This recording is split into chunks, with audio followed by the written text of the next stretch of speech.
Good morning, everyone. You may not be able to see us, but we are here, and I've got 9 o'clock, and I'd like to call this meeting of the Arizona State Board of Education to order. And if we could stand, I'd ask Member Baker to lead us in the Pledge of Allegiance. I pledge allegiance to the flag of the United States of America and to the republic for which it stands, one nation, under God, indivisible, with liberty and justice for all.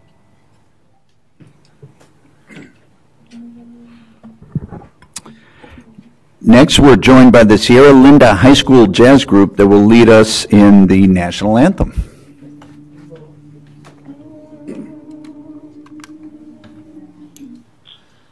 Oh, say, can you see by the dawn's early light what so proudly we hailed at the twilight's last gleaming, whose broad stripes and bright stars through the perilous fight o'er the ramparts we watched were so gallantly streaming,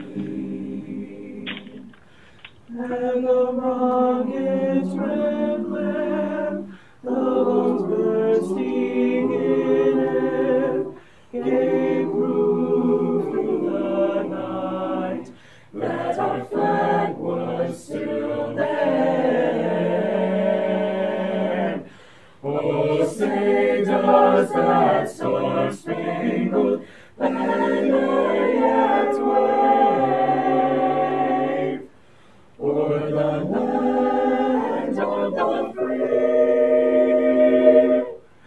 and the home of the brave?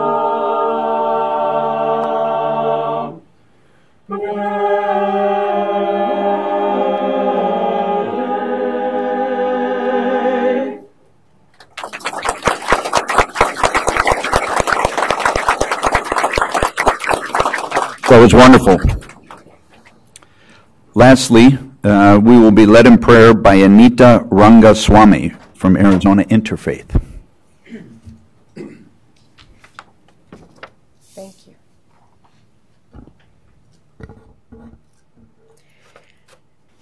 Good morning, Honorable President Narducci, Honorable Vice President Dr. Kaur, Superintendent of Public Instruction Diane Douglas, Presidents of State and Community Colleges, and distinguished Arizona State Board of Education members.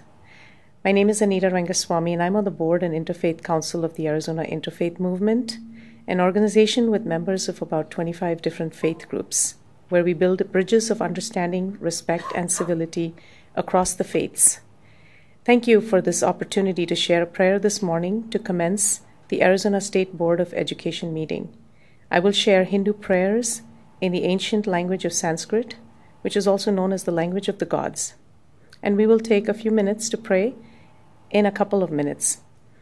We will pray for all the souls who have lost their lives in a tragic shooting that occurred on the Stoneman Douglas High School campus in Parkland, Florida. We will also pray for the recovery of the other victims badly injured due to the senseless, violent act committed on Valentine's Day this year, a day that we should traditionally celebrate with love, peace, and kindness towards our fellow human beings. This year, the memories of a horrific Valentine's Day is indelibly etched in the minds of young and old in our country, as the public tries to make sense of a senseless act of violence. Clearly, there is an imminent need for a drastic change in public policy, infrastructural systems, and public education to different audiences and various levels of government and society. But the goal is to really enable an environment that is conducive for children of all ages to live, love, learn, play, and grow up to be productive and confident members of society.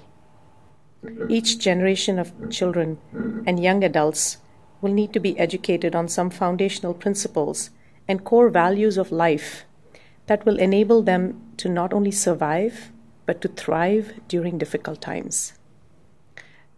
There is an African concept of Ubuntu, which highlights the importance of the common bond that exists among all of us.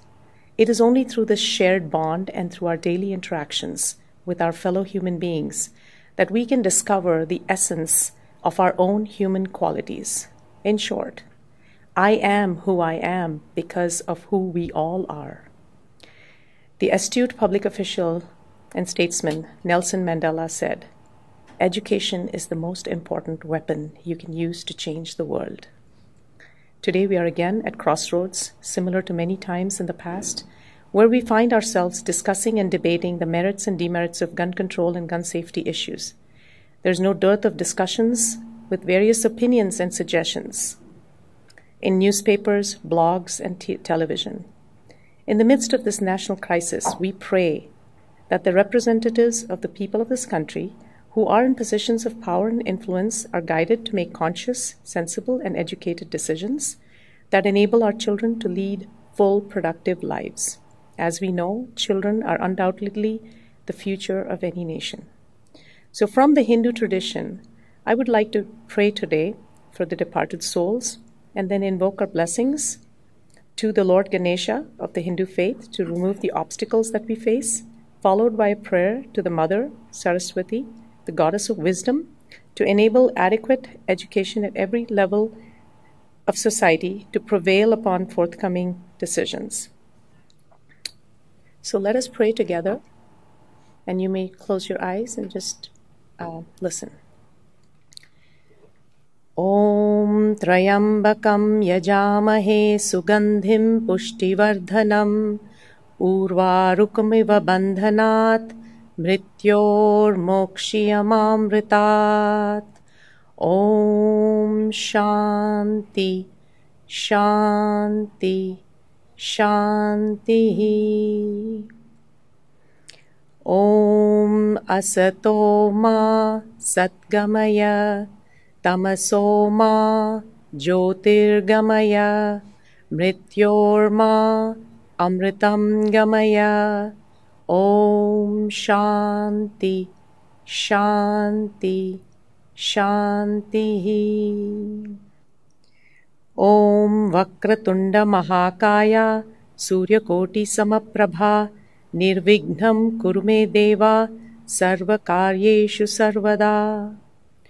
Om Saraswati Namastubhyam Varade Kamarupini Vidyarambham Karishyami Siddhir Bhavatu Me Sada. Ya Kundendu Tusharahara Dhavala Ya Subhra Vastramrita Ya Veena Varadanda Manditakara Ya Shveta Padmasana Ya Brahmachyuta Shankara Prabhutivihi Devai Sada Pujita Samam Patu Saraswati Bhagavati Nishchesha Jadyapaha. Harihi Om. Thank you. Namaste. And this is from the Hindu tradition. I appreciate the opportunity to be here. Thank you so much.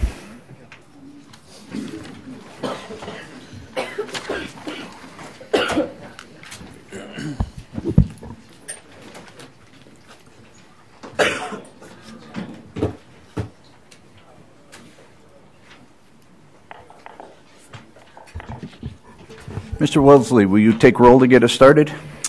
President Narducci. Here.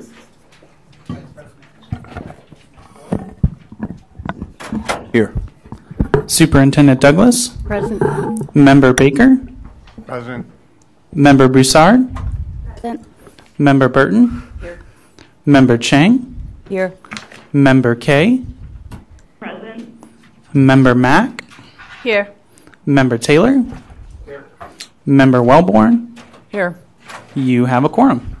Thank you so much. As you heard, President Narducci is with us on phone, and he's asked that I just chair the meeting because it's tough to do over the phone. So it's a little like giving the keys to the car to a 16-year-old, but I will be careful, and with the support of my colleagues here, make sure we don't crash this thing. And in terms of the President's report, we are thrilled to be able to welcome a new board member with us, County Superintendent from Pinal County, Jill Broussard. Jill, say a few words. Tell us about yourself a little bit. Sure. I'm the county school superintendent in Pinal County. Have been in this position for a little over 5 years, and I'm very excited and honored to be a part of this board, and look forward to some great work with you all. Thank you so much. President Narducci, anything to add? No, I'm good, Daniel. Thank you very much. Thank you so much. And let me just mention one thing. Jill, we're very happy to have you. I know that we've communicated before, and we look forward to working with you. Thank you. Excellent. Superintendent's report. Superintendent, do you have a report at this time? Yes, I do. I have several things I'd like to update the board on. Where to begin? First, I'd like to, remind the board that we'll be bringing the revised standards for science and social studies to the board at the next meeting. We've had some concerns raised about the timing. Our intent, we only ever had a placeholder on in December. Our intent from the department was always to have the standards come in the spring, so we are really right on time for that. There's some concerns being raised by the science community, but I wanted the board to know that new test will not go into the classrooms until 2021, so there's plenty of time to work through all these pieces and have the public hearings that we need to have. A couple of other things I want to share with you are we have on our consent agenda to have it's on the consent agenda, so some discussion, not discussion because it's on consent agenda, forgive me. Appointments for our school safety program oversight. And I wanted to bring to the board some information about that because we have had discussion of that previously.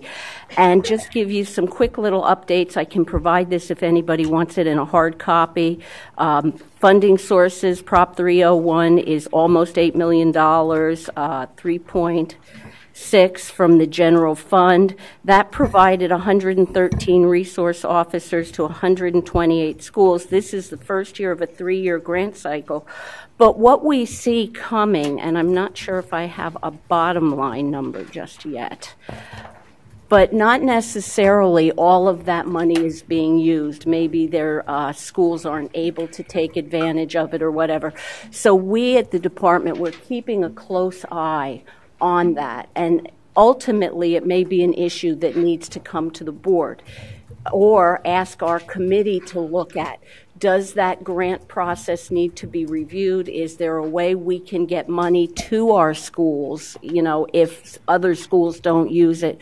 What are our protocols and procedures? So how do we handle that? So I just wanted to make sure that the board was aware of that and that we are keeping a very close eye on that, especially in light of all the discussions that we're having. And I pray for the people in Broward County, all of the students and their citizens that, but how do we use this program to help keep our students safer in Arizona, and how do we make sure we use it all efficiently, effectively, and timely? So as more information becomes available, I will most certainly let you know.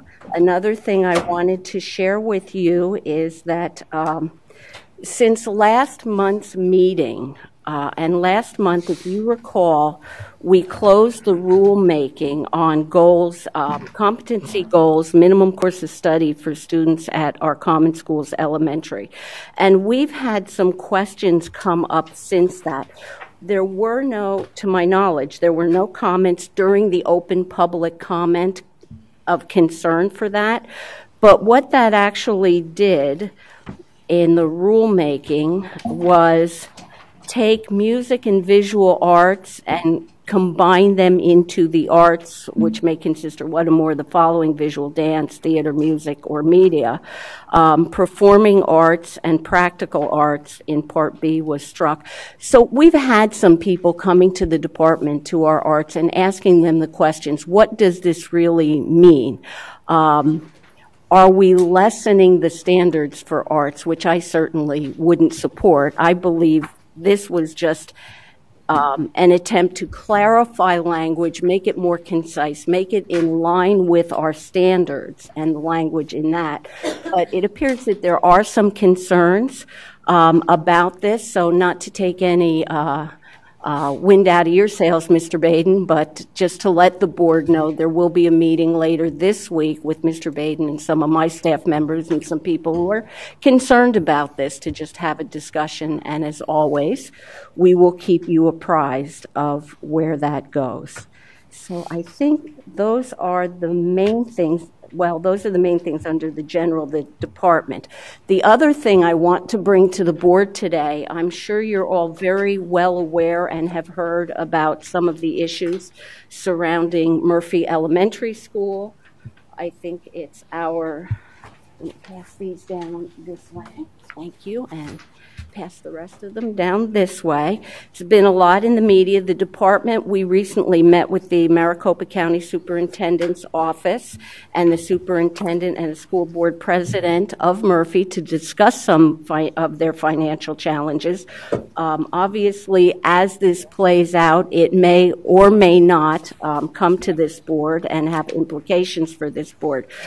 We've provided you with a letter from the Superintendent Watson's office, and I believe Mark Kuffner is here, and he's going to give us an update, and then a letter that was sent to from the county superintendent to the superintendent of Murphy, and then we have some of their budget information for all of you. So I think we'd be remiss if we didn't give you the most current information on this issue. So, Mr. Kuffner, thank you for coming today. Thank you very much, Superintendent Douglas. Good morning, members of the board.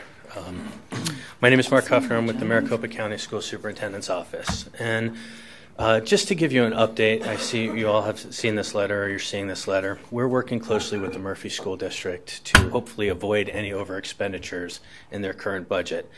As you may or may not know, our role in the County School Superintendent's Office, we do analysis of all the school districts and their budgets and their spending, and we keep an eye on these things. And we have some concerns that the Murphy Elementary School District may go into an over-expenditure situation. However, there's a little bit of a catch-22 in this.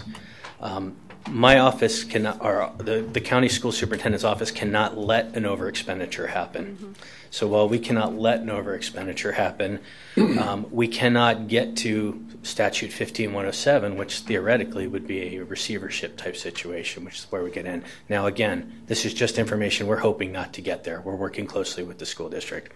But you should be aware that if we cannot solve the over-expenditure possibility during this year, that it would then fall to your shoulders by 15103 as the district would be insolvent.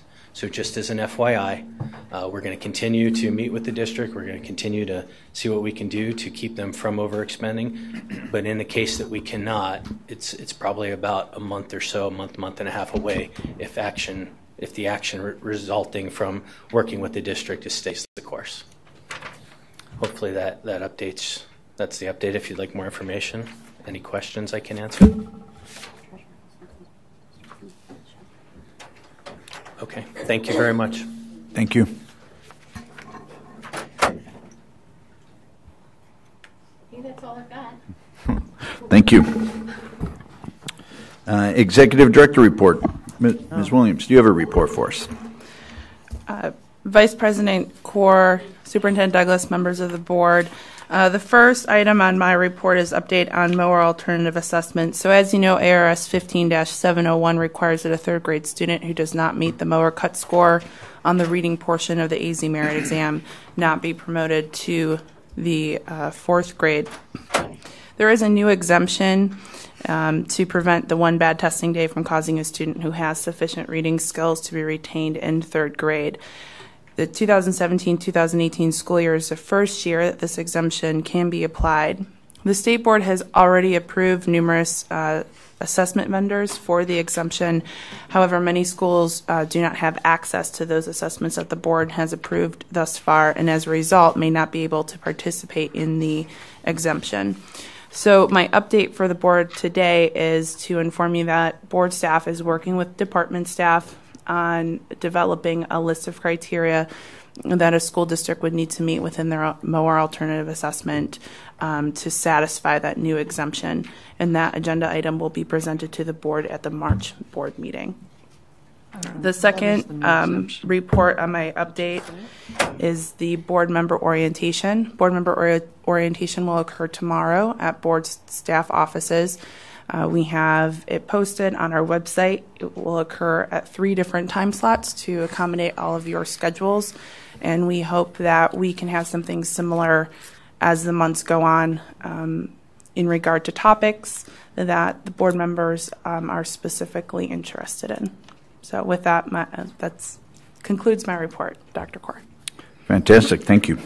So we'll move on then to the call to the public, and as has been our tradition, we've got 2 separate calls to the public. This first is for the public to comment on any item not on the agenda or is part of the consent agenda. Again, this is an opportunity for individuals to address the entire board in a public setting to express views or concerns. The board reserves the right to limit the number of presenters on any topic. Not sure that's an issue today. So we ask that you keep it to approximately 3 minutes. And of course, the board will not be responding to any comments made during this time.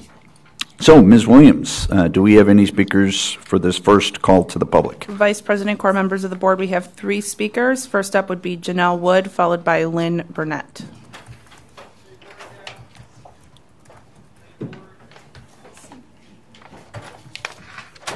Good morning. Good morning. Board President Narducci, greetings to you. My name is Janelle Wood with the Black Mothers Forum. Greetings to all of the board members and to Superintendent Douglas and to your staff and to our surrounding community. Thank you for allowing me an opportunity to speak with you. Again, I'm with the Black Mothers Forum, and I'm coming to you today because as an Arizona State Board of Education member, I understand it's your responsibility to make sure that there is a fostering of excellence in our public education. And one of the things that we're concerned about is the disproportionality of disciplinary practices that we see going on in the Chandler Unified School District. Now, we're seeing them across the board, but I want to speak to a specific incident that occurred. One of our things for the Black Mothers Forum is our focus is dealing with the school to prison pipeline, and we want to end that, and we want to do all that we can, and we know it's happening in the school setting with setting up our children to go to the offices for suspensions. But according to ARS 15203, one of the things I recognize is that you're to supervise and regulate the conduct of our public schools, and according to Section A11, you're to aid in the enforcement of laws relating to the schools. Chandler Unified School District is having a problem upholding their policy dealing with bullying and cyberbullying. And this has had a negative impact on some of the black students over at Santan Junior High. They no longer feel like they are in a safe and supportive environment, and they are not being heard. I'm not quite sure if you're aware of an incident that occurred with a Snapchat video that came out, said F all ends. And that was taken to the Santan Junior High School administration, and they immediately dismissed it, said they could not administer any disciplinary action in this case because it happened off campus. One of the things that I've located was the policy and the handbook at Chandler, and policy number JICK, which was adopted December 11th, 2011, states that bullying of a student or group of students can be manifested through a variety of forms, including but not limited to verbal, written, printed, exposure to derogatory comments, spreading either directly through another person or group or through cyberbullying. Under their prohibitions and disciplinary section of the JICK policy, students are prohibited from bullying.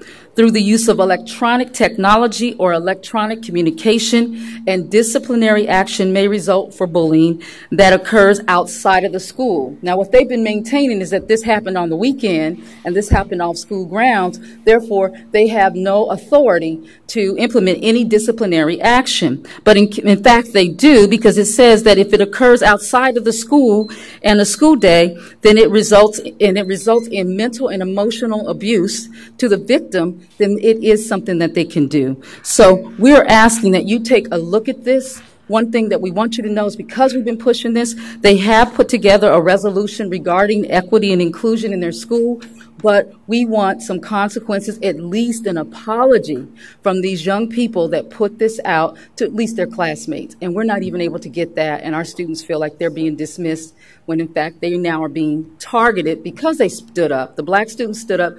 They are being targeted and they're being sent out of class because they're being provoked, and now they are walking with an attitude. That is very problematic, and we are saying you all need to look into this. So I've left a letter with Ms. Williams from the Black Mothers Forum. She's going to make a copy of it, and so it further explains our concerns, and I ask that you would look into this further. We appreciate your time. Thank you so much. Thank you.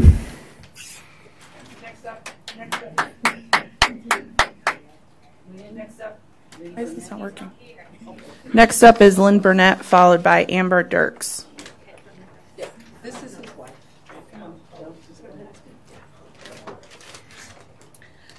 Hi there. I'm actually Jo Burnett. I'm here with my husband, and we were here just to make you guys aware of what was going on at Santan.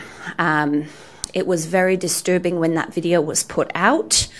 And we were just, as a concerned parent, we were just very shocked that nothing was done. So that was, I guess we're just here to just try and raise awareness. And I feel there'd been quite a few situations that had happened prior to the video. We had a situation on Halloween, and, you know, as parents, we're like, well, kids will be kids, and school is preparation for life. But my husband and I, and our concerns is it seems like things are escalating. And the bullying, which for us is just a concern. Obviously with shootings that go on at schools, we just don't want to be the parent that watched things happen and then 2 years from now said, oh my gosh, weren't those the kids that were bullying our kids? We're just trying to be concerned citizens and making sure that, you know, let's nip things in the bud. Okay. Yeah, so that's just kind of where we were at, and we were just really shocked with how the school board really handled it. We just couldn't get an answer one way or the other. It seemed to just take forever for them to even address anything, which also was very upsetting as a parent. Okay, so that's kind of why I'm here. I just want to raise awareness, and obviously And what I had said to the school, you know, if it had been my child that had put this on social media as a parent, I would have marched my child down to the school and had her apologize. And obviously we can't control other parents, and I know you can't control other parents, but I just think there needs to be some standards. And these children that are they just feel like they've got free reign because, well, you know, nothing's going to happen to us. I just think it's dangerous ground for them to be in. And I think at least an apology, at least having them take some form of responsibility. I understand the school board can't suspend them or expel them, but I think that they should at least be held to some type of accountability for their actions. Okay, so that's kind of what I wanted to say. Thank you very, very much for your time. I'd really appreciate it if you would at least look into this for us, because I am concerned that things are escalating. Okay, thank you very much. Thank you. Finally, we have Amber Dirks. Good morning, and thanks again for allowing us to have this time to speak on some very troubling concerns that I have. I'd like to reiterate a lot of what Mrs. Janelle Wood have already touched on. This is not only happening in the Chandler School District, it's occurring in the Deer Valley School District as well. One is specifically Sandra Day O'Connor. The disproportionate disciplinary actions in the Arizona schools has been an issue since I've lived here, and that has been since 1984. Unfortunately, there's a lack of cultural relation between their teachers that are predominantly white. I would like to discuss the subject in regards to the racial subjects that these schools would like to attempt to teach on. In ELA, the department decided to read How to Kill a Mockingbird. For those that are unaware of the story and the subject matter, it's regarding a gentleman who happened to be of color that was falsely accused of raping a white lady and was already accused as being guilty. And he had a person that was his attorney that was trying to defend him, and he was also being what we call today bullied as being an end lover because he felt that the system was not treating him fairly. Again, this is a fictional story, and unfortunately in the story, the gentleman killed himself, well, actually was killed by a white person because he tried to run because he knew he wasn't going to be treated fairly, and so he was shot in the back. So there's a lot of touchy subjects within this story to me that would have made more of a important subject matter than the race, the issue of race. Unfortunately, a particular teacher thought it would be very, what did they say? That it would be teaching the students about race by allowing them to create posters that had the N-word in it. She also thought it was appropriate to be in front of the classroom and to read excerpts from the book and saying the word, the N-word. I don't think this is appropriate. I think that shows a lack of compassion. I think it also shows a lack of education in regards to different race and matters. You know, here we are in 2018 and we're still dealing with these types of issues. I think it's disgusting, and I think it's something that needs to be touched on very seriously. You know, people want to talk about statistics in regards to, you know, the black young man being considered as an underachiever. Well, there are reasons for it. And one of the reasons, which I wish we can have, we need to have a lot more people of color within the school district. I think that would show some leadership and to help our children as well as help others that don't understand the plight of, of our culture. The other thing is, if that's not available, that teachers need to be given some courses as to how to teach on subjects that they're not very well aware of. One of the board members of the ELA department said this to me as we had a meeting with one of the principals at the school and herself and the teacher, said to me, I have 7 grandchildren which are of color, and that had my daughter not married, I would not have known any of this, and so I'm very concerned for my grandchildren. Let that resonate within yourself and see what I'm saying. It's not something that should be just shoved on the road or under the rug and thought of as it's okay. It's not okay. Also there's a lot of other things I want to state one more thing in regards to how things are not being fairly treated in regards to discipline. There's a situation where a student was already guilty without given a chance the parent was called and told that that particular student was going to receive a charge of assault, as well as a 10-day suspension for a game that they were all inclusive of playing. And had that student not had videotape showing that the kids were all inclusive, because the other two that were involved claimed that that particular student did the action without their consent, that it was just done blatantly. When they showed the video, he said, had it not been for the video, this child would have been formally charged with assault, as well as been suspended from the school. And again, this is a child of color against two children that were white. I think it's very unfair. And just so you have a little history of me, I'm half Dutch and black. I speak Dutch fluently.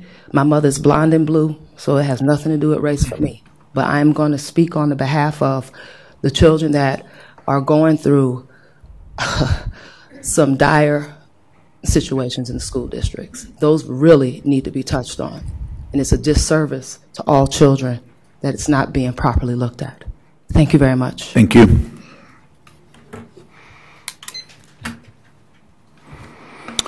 All right, then we will move on to the consent agenda.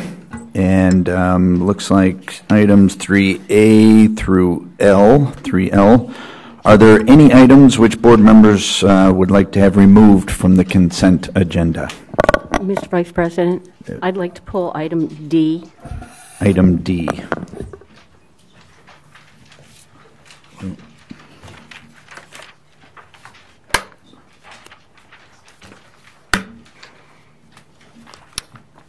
Any other items to be pulled?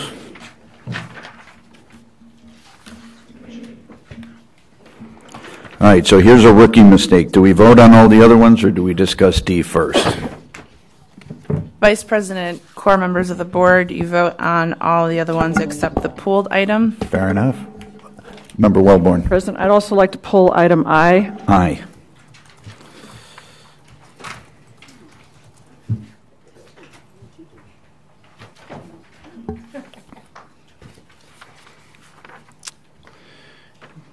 Any others? Okay, hearing none, I would look for a motion to approve the consent agenda with the exception of items D and I, which will be addressed at the end of this. So move. Member Baker. I second. Member Wellborn. All in favor? Any discussion? All in favor? Aye. Any opposed? All right, very good then. We'll circle back to item D. Superintendent Douglas, you looked for this to be pulled? Yes, I did, with some consternation. I guess I want to share with the board, this is coming to the board because of, some changes that have been made in legislation. And I do support it and the need for it. Our certification department definitely needs some clarity in these issues as the legislature has made various different changes in the certification and the certification metrics and what do we do. And we find that while we have many different types of degrees in this state and many that come to us from other ways, how do we make sure we're getting the quality of teacher that we need in the classroom? And to be frank, sometimes if those teachers don't get the response they want and they happen to know a legislator, they go and ask a question. So this is to provide the clarity, but my other statement is I'm just concerned about what we're doing with teacher certification in this state. When we see, no, you're not a subject matter expert, we don't waive, as in the case of some of these, the exam, but yet if we are going to give you a provisional certification or whatever, go and over the next period of time do 24 credits. And again, to me, it's just a statement about what are we doing with teacher certification. I think our children deserve the most qualified teachers. I think they deserve teachers who have a passion for their content area and a deep knowledge of their content area. And I appreciate that. Absolutely, make no mistake, our certification staff needs this clarification. So we don't want to be making rules arbitrarily and capriciously. So we appreciate this coming from the board, but my comment is, what are we doing to teacher certification in Arizona? Thank you. Nonetheless, with that, I will move that the board approve the following degrees to be added to the matrix to meet the subject matter expert certificate degree requirement and subject knowledge exam waiver. Second. Second by Member Taylor. Any comments? All in favor? Aye. Aye. Any opposed? Thank you. Passes. Item I, pulled by Member Wellborn. Mr. Vice President and Superintendent Douglas, this item was just kind of confusing to me in why the State Board of Education has the role of approving the board members. It's not really explained in the documentation why we have that authority. And I would suggest that this item be resubmitted at a later date when we have more information about why the state board's involved in approving this board, what is the purpose of the board. And I'm vaguely familiar with the WestEd organization, but it's not clear to me the connection between our organization and them and that we're given this power. And in that view, I'd have a better context for understanding the caliber of people that are required for the board. Okay. Superintendent Douglas, did you have? Yes, thank you, Vice President Corr. Member Wellborn, I think maybe I can add a little bit of insight for you. WestEd, they have a board of directors. If I'm correct, this is for the Western regional area because WestEd supports. There are several, and I don't remember the number anymore. There are many of these organizations across the country, and they serve different regions of the country. So what WestEd does, it's a board that I would kind of liken it in many ways to a think tank, although they provide a lot of good research. They're often able to assist the state board. They're often able to assist ADE in different areas doing research and whatnot. But the board of directors, as any board of directors, helps the direction of their organization. What are they involved in? How are they involved in? Who are their people? They have in their bylaws a list of members that make up the board of directors. So the department has actually 2 representatives we actually have to bring them to the board to be approved to sit on the WestEd board on my behalf. But these are the members that Arizona is being asked to sit on their board by definition through their bylaws. So these members actually go there and represent us. And as you can see, they bring different capacities, a local school administrator, and I understand those we're tabling, I thought, for right now, school districts, those reappointments, but a board member and a member of our board or a designee if we see fit. So what that does is make sure within this organization that our voice is heard and the different areas within Arizona education are heard as WestEd chooses, as they move forward to direct policy. So it's our decision who would represent Arizona on the WestEd board. Does that help a little tiny bit? Yes, thank you for that. I'm still a little bit confused. So the board is larger than the 4 members cited here? California, I believe it's California, Nevada, Arizona, New Mexico, Colorado. I'm looking, Utah. So it's a western region. These 4 members are a subgroup of a much larger board. Correct. These are our representatives on that larger board. And by designating the State Board of Education as the authority to approve these members, what is our duty in that? I would think our duty is to, and Executive Director Williams, you can jump in at any time, but to make sure that these are people that represent the different areas of education within Arizona. Again, we've got an administrator, a school district, a governing board, or a district governing board member, which brings a totally different insight than maybe the State Board of Ed does. But to be part of those policy discussions to move West Ed forward. Is that fair? So I understand that the bylaws require a certain makeup of different representation from various areas of public education. But if I had a better understanding of what our duty is, is the intent to ensure that it's a bipartisan group?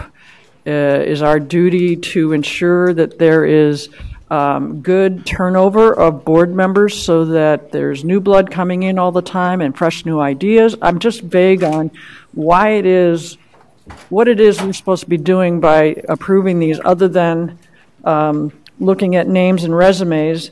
And I frankly just don't know. I feel like it's a rubber stamp, and I'm not sure that I'd like more information to better understand what we're trying to accomplish by approving this.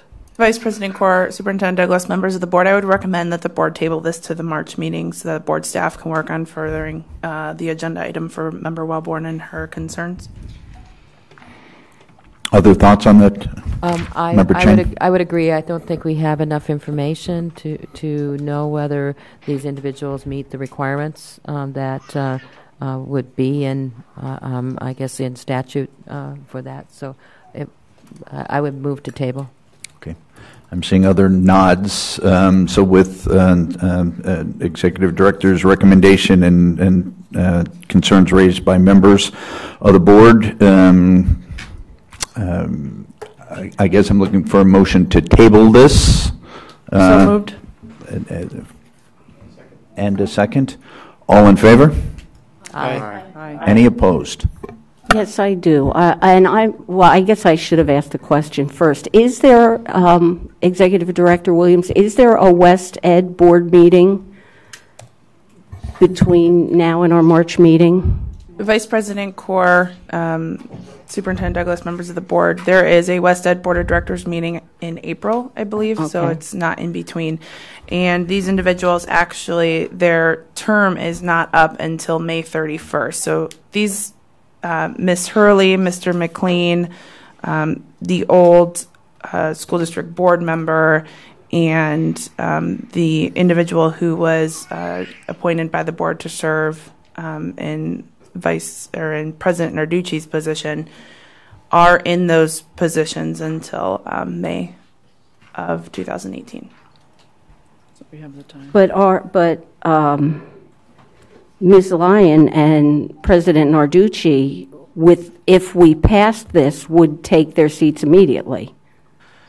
But Vice President Corr, Superintendent Douglas, that today. would be correct. However, just holding it off a month is still okay. It is, but I certainly agree with tabling the top two, but I don't see any reason why we can't move forward with President Narducci and Ms. Lyon, so I vote no. Thank you. I think that brings us back to then the call to the public, and number 4 on our agenda, and this will refer to any comments pertaining to the general agenda or the certification enforcement. Same kind of general rules apply. Please limit your comments to 3 minutes, and if you have any materials to share, please do so with Executive Director Williams. And do we have any speakers for the call to the public? Vice President, core members of the board, there are 6 speakers. We will start with Mary Jo Mulligan, followed by Scott Turner. Good morning, President Narducci, Vice President Core, Superintendent Douglas, members of the board. My name is Mary Jo Mulligan. I'm the principal at Thunderbolt Middle School in Lake Havasu City. I hesitated speaking this morning. You're probably tired of hearing from me, but my concerns regarding the letter grades are too great to not continue to speak up. We were labeled an F school for our 16 and 17 data. We were 2% below the state in proficiency. We were at the top of our local county schools in proficiency. We were the only F school. Since our letter grade was assigned, we have since learned there were no SGT scores assigned for end of course 8th grade. There was an error in our attendance for the excessive absenteeism that was identified in the fall. The form that needed to be sent was sent from our district to the state in November. We received an email last week requesting that same form. We cannot receive the points for a 3-year consecutive student. We're a 2-year school. We were told in 16-17 that science scores would count. Then they did not. I have an email just from 2 weeks ago stating that science will count for 17-18. And now I know there's an agenda item today to talk about how they will count. We were notified that our 8th graders may take the grade level test in addition to the end of course test. And then today there's a discussion on the calculation to, quote, reduce the incentive to double test, unquote. I don't want to double test my students, but we just need some information. I have done my very best this year to remain encouraged and hopeful that errors would be fixed in a timely manner and a formula would be in place that provides an understandable target we can work towards meeting. I am more informed than ever because of our F letter grade. I want to meet the state's expectations, so I am not an F school next year. I am discouraged. Email information is mixed and confusing. Rules are given and then changed. How can we possibly plan to meet this ever-changing target? We have every system in place for students at Thunderbolt to grow and or pass the test that we take in 6 weeks, but I have no idea how to predict our letter grade. It's discouraging and disheartening. We would never do this to our kids in the classroom. We give them an objective. We tell them how to master it. We explain how their grade reflects mastery so they know how to improve. I hope our state can do the same. Our students deserve it. Thank you. Next up, we have Scott Turner, followed by Catherine Foley.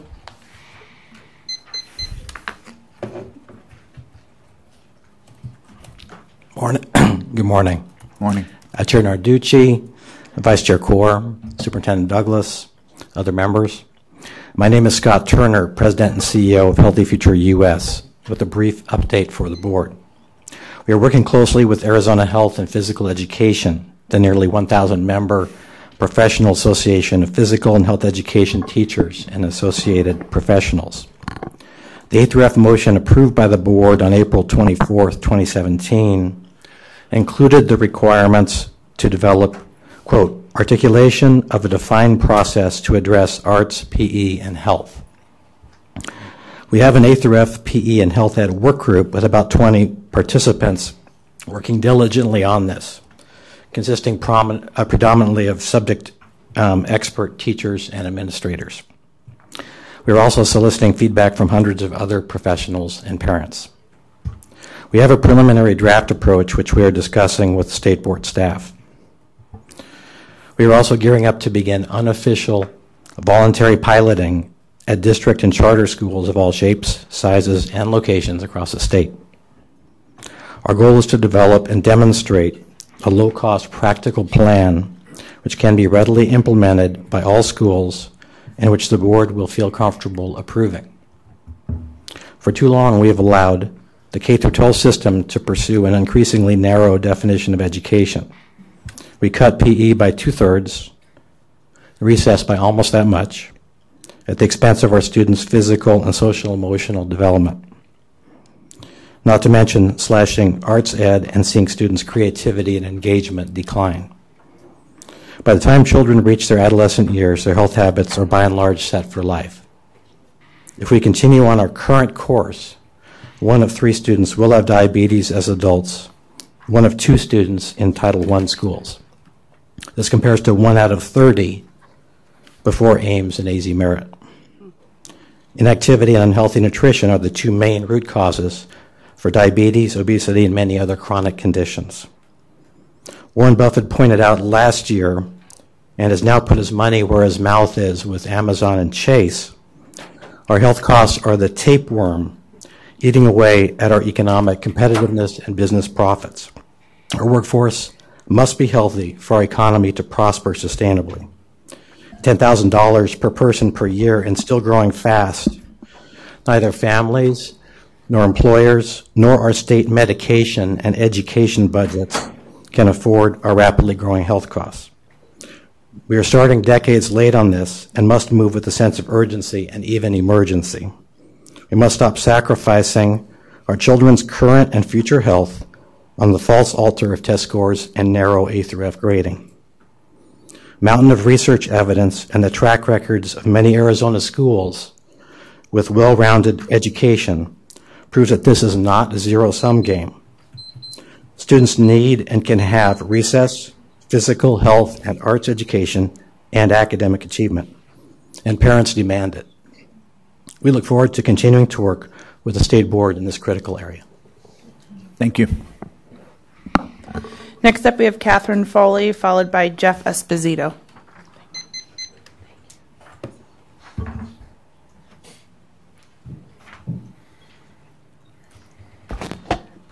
Good morning. Good morning.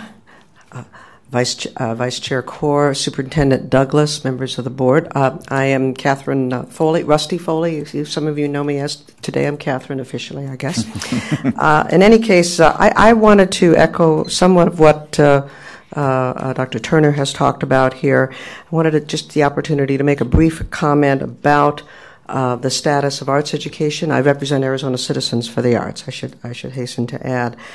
We were pleased last year when the board took action on the A through F models that they included as a part of that motion to approve the models, the notation that there ought to be, to quote here, an articulation of a defined process to address arts, PE, and health over time as the data became available.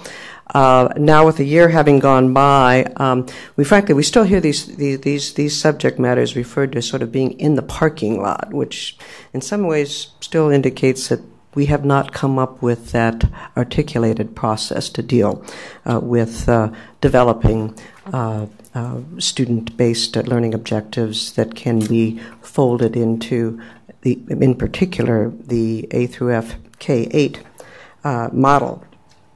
And there really, at this point, there is no consensus as to what is the best way to do that. And I think as last month when I was here on a different subject, I noted that, however, that the Department of Education is making some slow but deliberate process on the development of assessments in arts education disciplines that are based on the learning objectives in the standards. But it is slow going. More work needs to be done. There needs to be refinement. There needs to be piloting in the schools, validation, and so forth.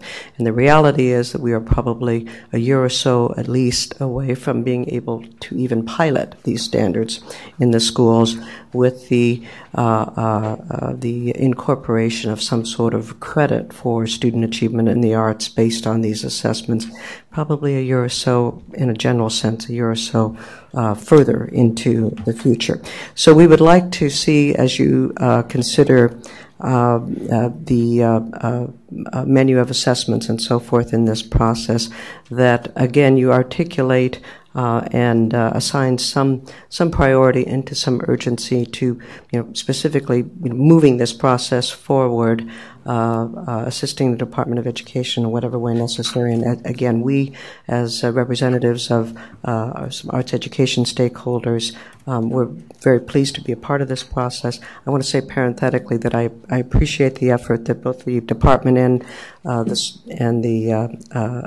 your office, superintendent, have made on this other issue of how the changes in the arts education standards and the curriculum offerings are being interpreted. I appreciate that. I'm sure we're going to come to a good resolution there. So, as I say, we'd like to, again, just have your work reflect that along with PE and health education, making progress on these assessments for arts education is a priority. Thank you. Thank you. Next up, we have Jeff Esposito, followed by Matthew Simon.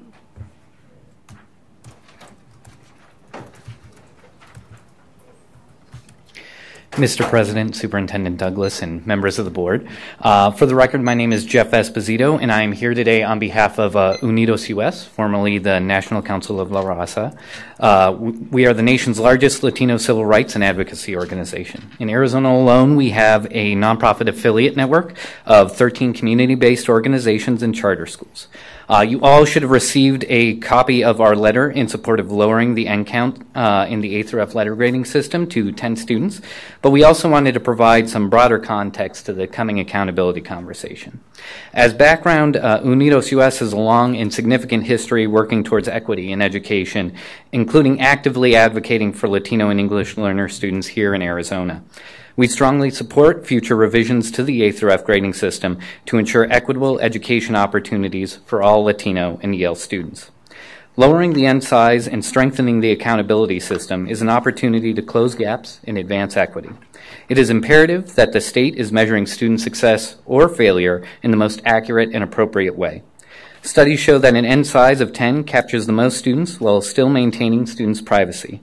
The lower N size will strengthen the state's ability to increase performance across all of its indicators. However, if subgroup performance is not meaningfully part of the A through F grading system, then the lower N size continues to not serve Latino students and English learners as intended. We must focus on developing an accountability system that meaningfully counts subgroups of students and provides transparency around how schools are serving students in these key ways. First, it meaningfully differentiates school-wide performance by incorporating subgroup performance across every indicator in school ratings for elementary, middle, and high schools. That it adopts a system for targeted support and improvement that clarifies the state's definition of consistently underperforming schools and includes the achievement gap size on each indicator that will trigger improvement. That we develop a weighting system that is most closely related to evidence-based measures of student success and does not discriminate based on time in school or punish schools for serving more transient student populations.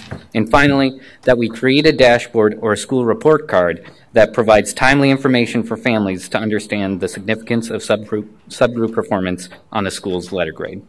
We look forward to working with all of you and the board staff and the department staff on this critical work for students. Thank you so much for your time. Thank you. Up next, we have Matthew Simon, followed by Becky Hill.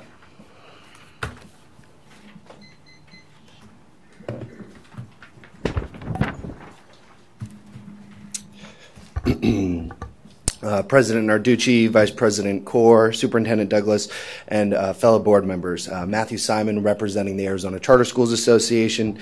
The association would like to thank the board and the Technical Advisory Committee for their work on revisions and refinements to the 2016-2017 letter grade system.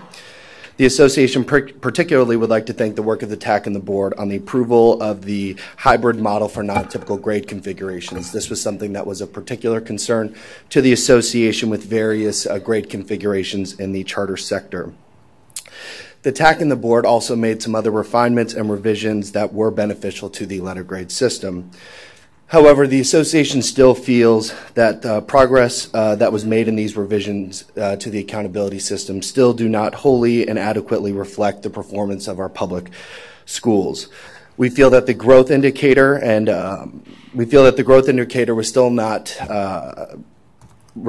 wholly reflected to ensure that students who are staying proficient from year to year and learning a year's worth of material was not looked at, as well as the overall weighting of the growth indicator and looking at that policy more holistically.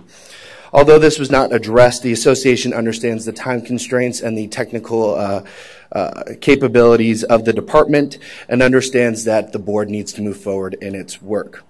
With that being said, as the board moves forward with closing out 2016-2017 letter grades, the association requests that there is adequate opportunity for schools to verify and validate the data that is being used to finalize grades prior to any cut scores being set by the board.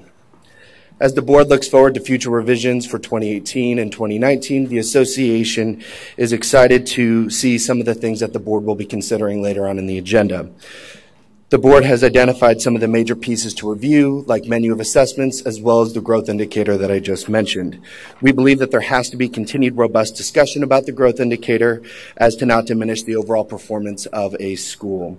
Furthermore, we believe that in order for menu of assessments to be fully realized, the board has to make decisions with regards to that policy, as well as how it will be incorporated into the A to F letter grade system. The association looks forward in being able to continue to have these discussions with the board and thanks them for the very tireless work on the A to F letter grade systems. And thank you for the time. Thank you. Lastly, we have Becky Hill.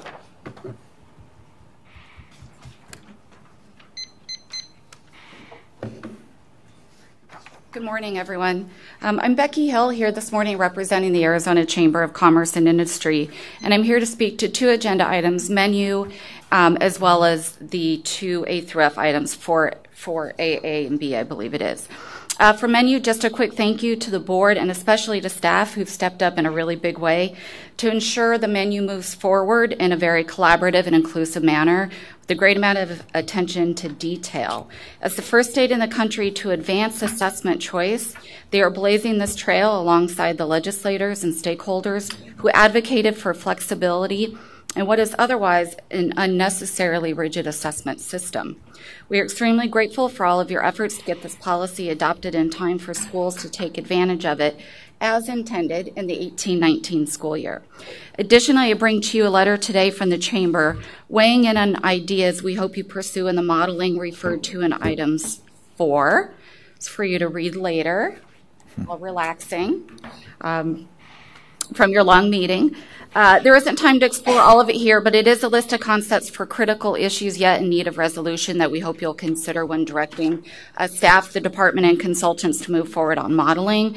They include appropriate and transparent measures of growth. Mr. Simon talked about that. Next, incorporating the menu of assessment will require, we think, a rethink of the high school A through F, and we have some ideas there. And then finally, we submit that the value of a school rating system is to improve equity in the K-12 system. And Mr. Esposito talked to you a little bit about the end count. Indeed, equity was an early impetus for school accountability. The formula falls down in this regard if it does not count all students. While we appreciate the formula challenge small end counts present, we urge you to focus instead on the equity challenge ELL students and others face when they are not counted. We believe that transparency and fairness can coexist. And then for the remainder of our time, we want to touch on access to timely and accurate modeling and data. This has been a challenge for a while now, and we think that based on the fact that the modest recommendations of TAC that were developed in January, adopted at your January meeting, and still there is not modeling available for you to finalize a 2017 model based on those recommendations. This issue seems to be ongoing, and we have to wonder if this pipeline of information that you need to make final decisions is not only just sluggish, but potentially broken. And so we would offer to you as a thought partner opportunities and open dialogue, perhaps a separate meeting or study session around data and modeling, and we appreciate your efforts. Thank you. Thank you very much. That's it. Dr. Kaur, that concludes the call to the public. Thank you so much. So we'll move on to 4A. Item 4A is an update on the implementation process of the revisions to the 2016-17 A to F accountability system, and this is informational. No action will be taken on this item. Director Williams. Vice President Kaur, Superintendent Douglas, members of the board. First thing I just want to point to your attention, if you noticed during the call to the public, that Deputy Director Baden was putting the names of the individuals speaking That was per the request of some board members who wanted to make sure that they were accurately writing the names down. So moving on to item 4A, update on the implementation process of revisions to the 16-17 ATHREF accountability system. The board staff team has been working diligently to make corrections and the revisions to the set of code. The code is roughly 200 pages. The board team has been working on that since the January board meeting, and those changes, those revisions to the code have been completed. The next step is that the department's going to be working on updating the ADE Connect portal. The portal, as you are aware, is what is forward-facing to the field. It is the portal that houses all of the school information and data. Once that is updated, schools will have an opportunity to review that data, and then the State Board of Education will convene, most likely at the April meeting, and set cut scores once we are ensured that that data is correct within the portal. And with that, I'm available for any questions. Superintendent Douglas. Vice President Kaur, I'd just like to make a comment, Director Williams. Thank you for the discussion of the code and what it takes as we hear, shall we say, concerns raised about modeling and data and time and sluggishness and whatnot. There seems to be a thought that somehow, I appreciate we sit here and we're trying to get this as correct as we can, but almost as if we say something and then it runs across the street or runs upstairs or runs wherever it does and just jumps right into a system someplace. So I just want to thank the TAC and the people on my staff, the people on your staff who have been so very involved in this work that doesn't come with the time and the resources that are needed necessarily to do it. So again, I appreciate your comments to kind of provide everybody with some oversight that this is a very labor-intensive effort. So thanks to all who have been working so diligently on all of it. Any Mr. Vice President, Superintendent Douglas, Mrs. Williams, I left the January board meeting thinking that we were going to have a timeline that would allow us to finalize the spring 17 letter grades by March at the outset. And now I'm hearing a different time framework. So I'm trying to better understand all the steps that are involved between all the different teams that we have working on this, from ADE to the schools and the state board staff. What are all those steps that need to happen in order for us to be done with 2017 letter grades?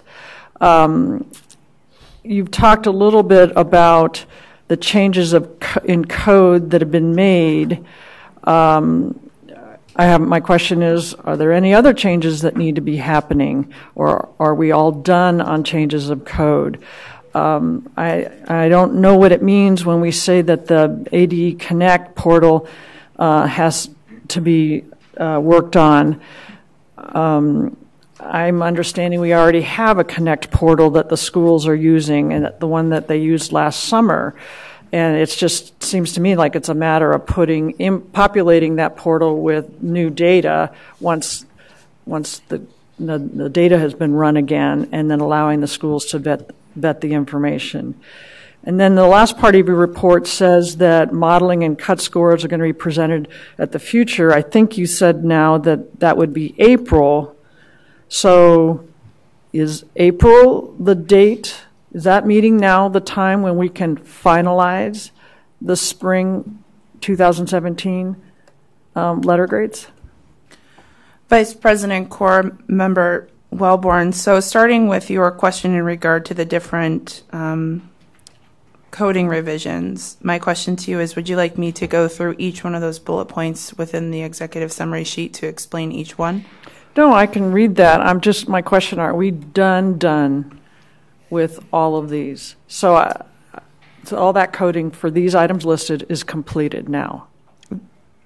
Vice President Corps Member Wellborn, that is correct. All of the revisions that were brought from the board and asked to be changed for 16-17, that has been changed within the code. Yes. Okay, so there's nothing else out there that needs to happen other than this connect thing. Vice President Corps Member Wellborn, I believe that there are department representatives here who could speak in length, more detail for you. So I'd like to understand, we finished those coding changes. Is the connect piece also a coding change?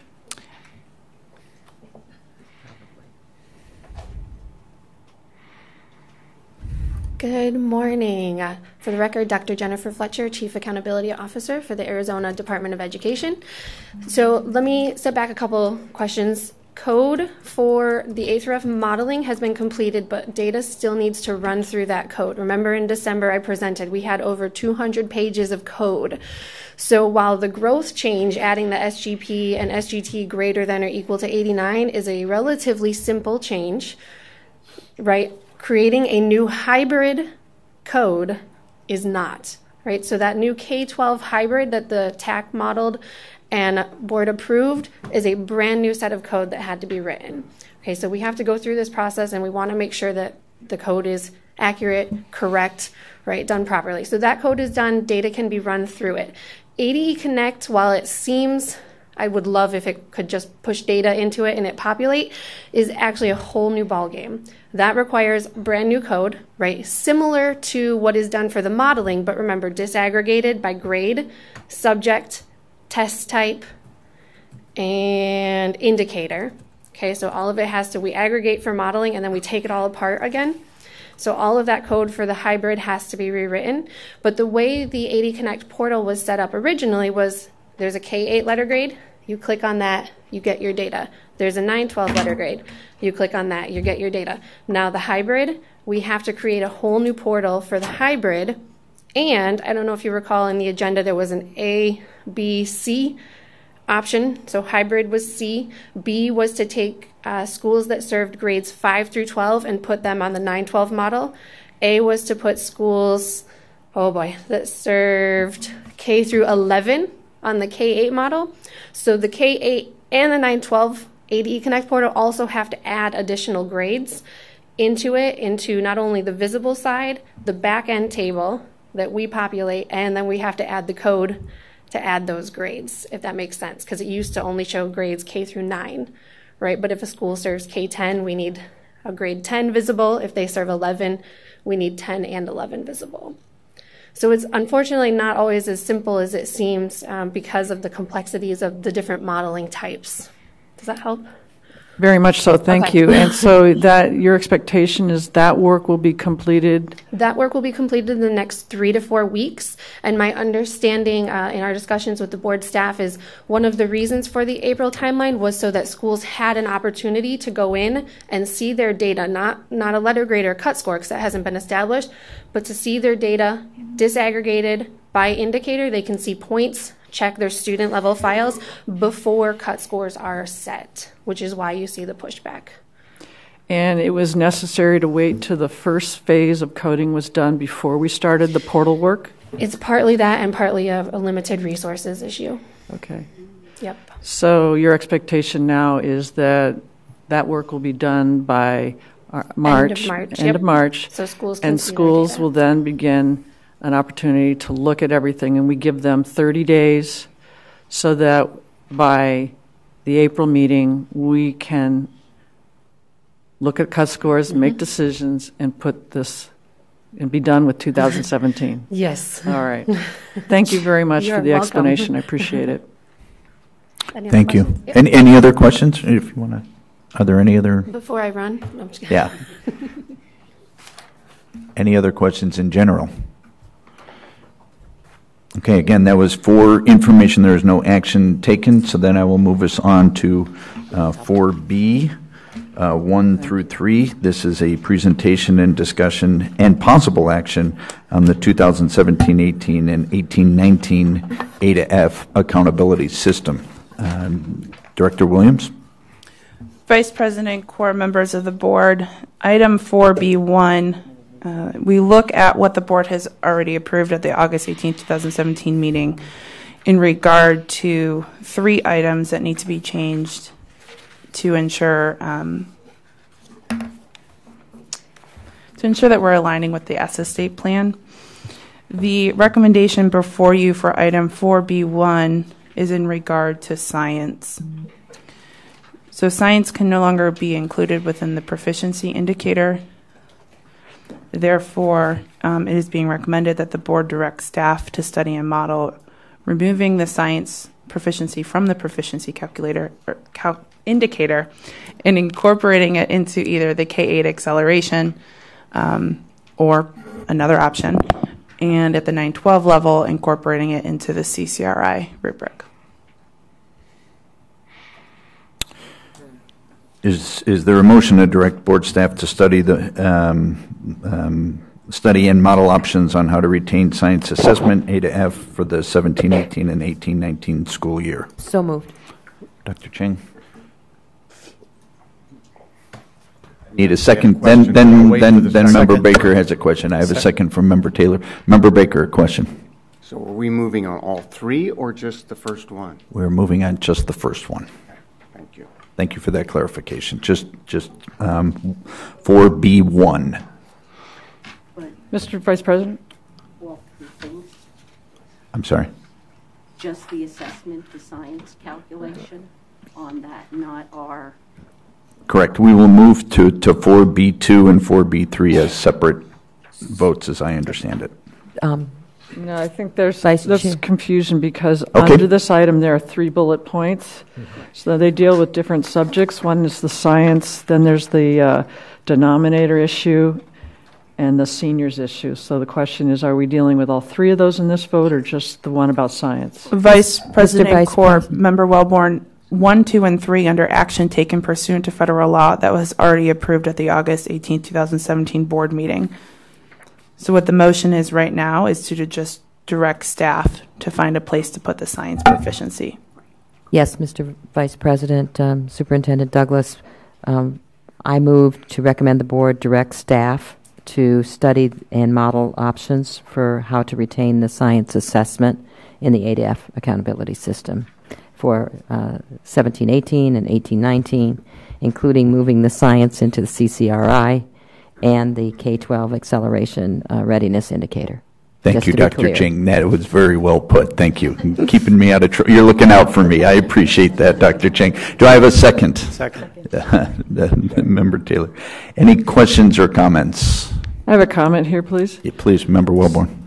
So now that we're moving into changes that would impact the model for the 17-18, 18-19. 17-18. That would impact, let's just call it the 18 letter grades. Okay. I would like to just make my comment is that I'm very sensitive to the notion, we even heard from one of our public speakers today. I'm very sensitive to the idea that we've been making changes, building the airplane as we're flying it, and making changes that impact the schools in a retroactive fashion, which is completely unfair.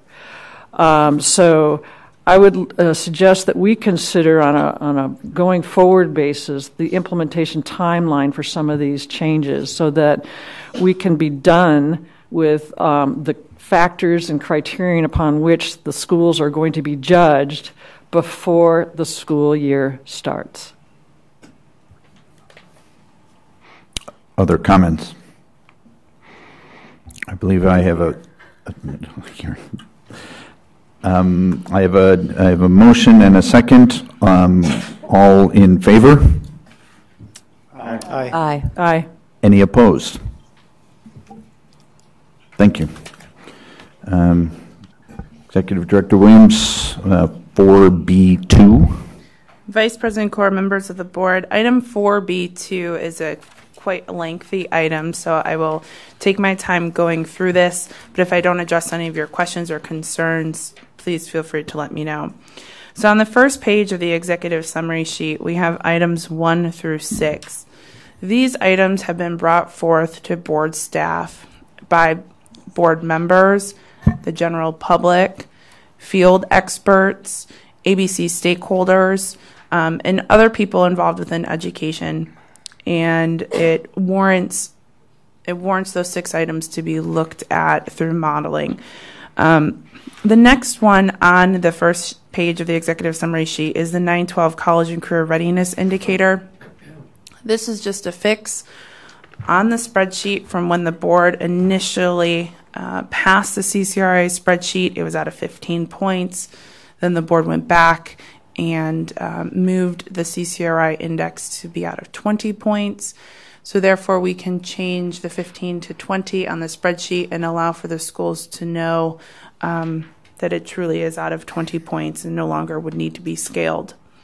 Chronic absenteeism is the next section. That's on page 2 of 3 of your executive summary sheet.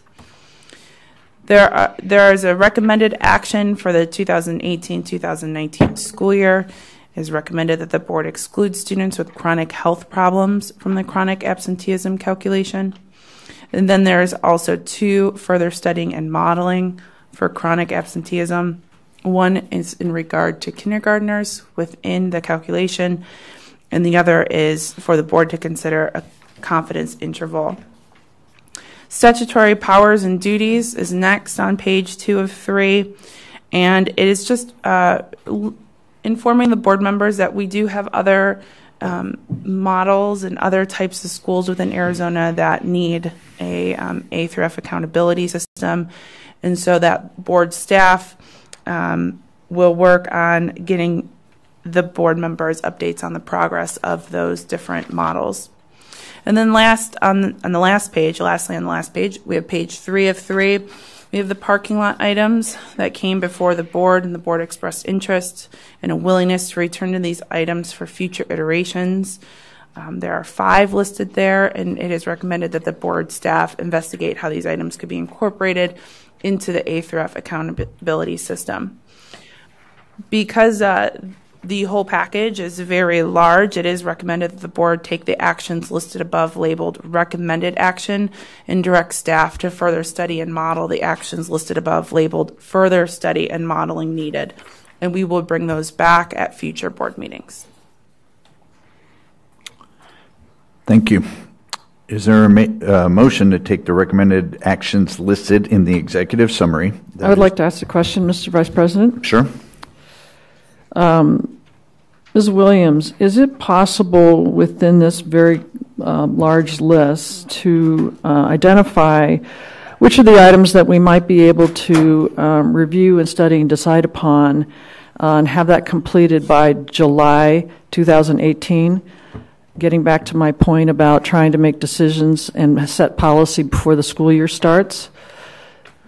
Vice President Core, Member Wellborn, if you look at 4B3, which is a timeline for the 17-18 A through F accountability system, board staff in collaboration with the department, and when we get to 4B3, we can talk about this more, but the different revisions and refinements, studying and modeling for 17-18 will be addressed at the March, April, and May State Board of Education board meetings, with the ultimate really high goal of having all of this finished at the May meeting so that schools know what they need to do over the summer. And those letter grades for 17-18 would be out in August. If I understand you correctly, we're still setting policy in a retroactive fashion if we're making changes to 17-18. Am I correct? Vice President Core, Member Wellborn, the 17-18 school year is currently going on, and yes, we are making changes to the 17-18 A through F letter grade system. So I I would suggest that we have a discussion at the board level where we decide if we're going, what all we want to change that will retroactively affect schools for the 17-18 year versus what items we will address and amend or revise going forward for the 18-19 year. So Vice President, Corps Member Wellborn, I would suggest that board staff will take your comment, and so when we present the modeling and the modeling of refinements to the board can decide at which year it goes into effect. So is it appropriate for me to ask that we have a board-wide discussion on this issue so we can provide some further guidance to staff? Whether or not, am I a lone voice on this, or is there a feeling that we need to distinguish between changes that will be made to the current year versus the future year? Dr. Corps Member Wellborn, I would recommend that it's not agended on this agenda for that type of discussion. Yet the timeline is on our the timeline is on our agenda, which is the next agenda okay, item. So we can talk about it when we talk about B3. President Narducci, did I hear you? Yeah, I was just going to make a suggestion, such as that's the next agenda item. That's where it should be discussed. Thank you. That's satisfactory, Member Wellborn? Thank you. Okay, sure, great. Member Baker. Yes, we are looking at things that need additional study or modeling, and I want to refer back to the prior agenda item where we talked about college and career readiness only applying to seniors and not to graduates, students in their last year of high school. When that item was put forward last August, there was a very lengthy discussion about that because of the inherent unfairness of, in essence, testing a student or awarding points for a student maybe 1, 2, or 3 years before they actually are graduating. And the key concept on college and career ready is when a high school says, bam, you are graduating from our school, now you are college and career ready. It's not necessarily the 4th year. The other issue that is on that list from the prior agenda item is we agreed that that instead of looking at 95% of all students being tested, the denominator would be 95% of all students at a particular point in time or a particular grade level. That would be 95% of the students taking a test. So on one hand, we're saying it's just the students, we're just going to count the students who took the test. On the other hand, we're saying we are going to count all students at a particular point in time. It's not consistent. And when we had that discussion, I believe we agreed to move forward, but I believe the comment President Carter at the time made was there's lots of smart people here, and I'm sure we can figure this out. But it hasn't been figured out yet. And it's an important issue.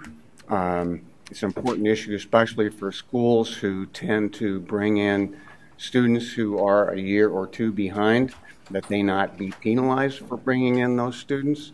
It's also a very important issue because as we move forward into a menu of assessment, that question of who is counted is a huge question. So, for example, if a school should choose the ACT test as their test of choice, typically that is given the junior year, right? So if a student drops out as a sophomore for a year and then comes back, is the school then going to be required to test that student because the accountability, not the accounting, but the student management system says that student is a junior, but in reality that student is only a sophomore. So is that student going to have to take the ACT because we are putting our stake in the ground as we are with college and career ready? That's a point in time. Or are we going to say, no, it's not a point in time. It's when a student becomes part of a particular group. as in they are now junior standing in terms of credit, not junior standing in terms of years. Complicated issue, but it's something that should not be left off of in need of additional study and modeling. Thank you. Other thoughts, comments? Dr. Kaur? Yeah, Member Taylor. If I may, I appreciate Member Baker's comments. I do think that needs to be discussed, and if it makes sense to have it amended into here, because this is a research directive, essentially, maybe that's something that we can do. I have two other aspects here to potentially add. With the topic of CCRI, some of our schools are enabling it's career and college, right? There's an and operator in there, meaning school students have to score in both categories to get the full points. So as I stare at that model, I see that it disadvantages schools that have students that want to do one or the other in a significant direction. So, for example, if someone wants to get a full associate's, right, they're going to have less on the career side to earn points for their school. On the other hand, if someone wants to do a full year at one of the JTEDs, like a cosmetology, right, that's a 2-year with EVIT possibly, they're not likely to score a lot of points on the college side for the schools because it's a seesaw type of a calculation. So I'd like to have the team study that and operator to see if it could be an or operator, or somehow allow where someone does want to specialize in college or career, then they can get full points for their school, if that could also be included. And was there a second concern? The second one has to do with the parking lot. Support everything on the list. We heard about arts education, and I've talked about character ed in the past as well. And to have those two things added to be studied as well, I'd like to see if we could add those to the parking lot in addition to these 5 items here. So that's the second one, Dr. Kaur. Thank you, Member Taylor. Member Mack. Dr. Kaur, members of the board, for the parking lot, one thing I'd like to be added is looking at subgroups, graduation rate, in particular ELLs. I think it's come up at a board meeting previously, but I think it's critical to see what we're doing for all kids. Thank you. Other thoughts or comments? Superintendent. Thank you, Vice President Court. Just a refresher, since these were put on the parking lot quite a while ago. Director Williams, can you refresh my memory what we were going to look at under emotional learning? Sorry to put you on the spot.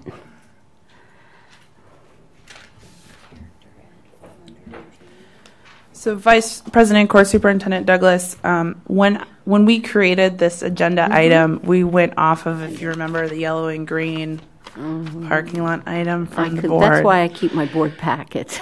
So, what we can do is board staff can look into, maybe re-listen to that audio of those meetings for your specific concern, because I don't know off the top of my head right now. What I will do before you do that is I'll take a look at my board packet and see if I had put any notes in at the time, and then if I need more information, I'll let you know. Thank you. Member Wellborn. Mr. Vice President, Superintendent Douglas, members of the board, I apologize for talking too much today. There's a lot of good stuff in our board packet. But if I understand the parking lot, it sounds like we started an opportunity or a list of items that we wanted to consider for future iterations, and in that end, I think there's some other topics that we may wish to consider. I don't know if we need to vote on this or if it's just speak up on it. But there was a point in our discussion several months ago when we talked about the issue that the growth factor had two components, one of which was normative-based. And this was an issue that apparently had been discussed at length in the prior 2 years before I was part of this board. But it seemed like that it might warrant another discussion in the future about the concept of, do we want to include a normative growth assessment in the equation. In addition, I know that the menu of assessment is calling for us to review what's going into the A-to-F framework for high school for this year and elementary for the next year, so I would suggest that we add that to this list. A third idea, and this is my own, inasmuch as the Move On When Reading requirements call for setting cut scores regarding reading, and the reading component is embedded in the ELA score such that it's actually possible for a student to hit a passing grade on ELL, but actually fail the cut scores in reading. I would suggest we consider the concept of somehow breaking those scores out or requiring additional time on a reading component.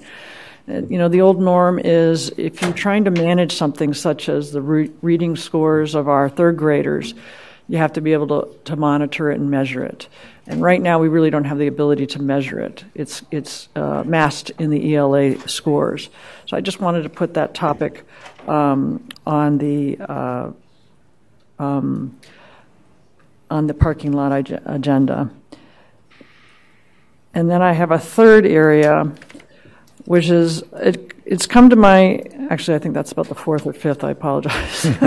It's come to my attention that looking back at the cut scores that were established at every grade level for ELA and math, the cut scores range someplace between 2,400 and 2,600 or 2,700. And at various grade levels, the difference between a minimally proficient student and a highly proficient student can be as little as 40 or 45 points. It's pretty small.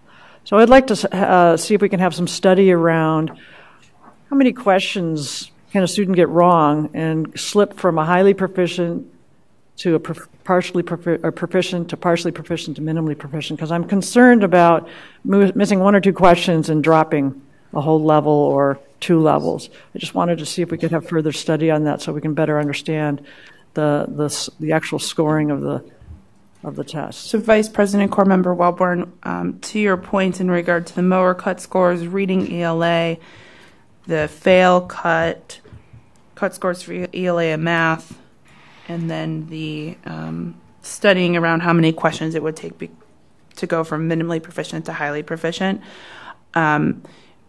Putting it on here most likely wouldn't be the best place for it. However, a study session with the board during an orientation and allowing board staff to work with the department in their accountability, the individuals who are very aware of the AZ merit and understand the makeup of the AZ merit may be a better place to have that conversation. So the reason I bring up these issues is that it's possible they have policy implications. And in so much I understand the orientation sessions are not to involve policy questions. So I'm not sure I understand your recommendation to have them done in orientation rather than having it be discussed at the board level. Vice President Corps Member Wellborn, during the orientation sessions, when the board members decide what topics they want to hear more about, individuals from those areas would be brought in. So we could bring in we could bring her in from assessment from the department, and she can explain to you how all of those things are affected within ELA and math, all of the questions and how one or two questions could go from minimally proficient to highly proficient, and then she could inform the board members of how the board got there, what would need to change in order to change it if a board member has concerns. So you're correct in stating that board members would not make a policy decision during orientation, but would help with a lot of the background information so that going forward at future board meetings, board members would be able to make changes if they wish to do so. Okay, thank you for that clarification. I agree. Any other thoughts as it relates to 4B2? So I'm hearing that, let me see if I can try to do it this way, that I would entertain a motion for recommendation of the items listed, as well as, without trying to enumerate them all, the additional items brought to us by members Baker, Taylor, Mack, and Wellborn, with a clarification sought by Superintendent Douglas. If I can't clarify it myself. If clarification remains to be needed, but we might all need that edification. So President Corr, members of the board, just to help you, I have ELL subgroup graduation rate, within the parking lot. I have arts education within the parking lot, and I have character education within the parking lot. And then member Wellborn had concerns regarding move on when reading, and the scores, which we said would be best done in an orientation, as well as the use of normative. Did I miss any? Member Wellborn. So Vice President Corr, members of the board, I would recommend taking what Member Wellborn stated, which I have written down on my piece of paper. Board staff will look into it and make sure that those items are addressed. But because those items need further clarification, I would suggest not including them at this point, but have an understanding that board staff will look into those items and bring them back if needed. Okay, with the assurance that we'll look into them, we're just Yes. not including them in this current Correct. motion. So moved. I knew I could count on you, Member Taylor, to follow all that. Thank you. Is there a second? I'll second. Thank you. Any other discussion? Dr. Corr? Yes. Thank you. I just one question, Dr. Corr, Superintendent Douglas, members of the board. I guess I'm not clear on Member Baker's 2 items. Where are they going? They're not in the parking lot. Are they in that on page 1 of revisions and refinements for studying and or modeling?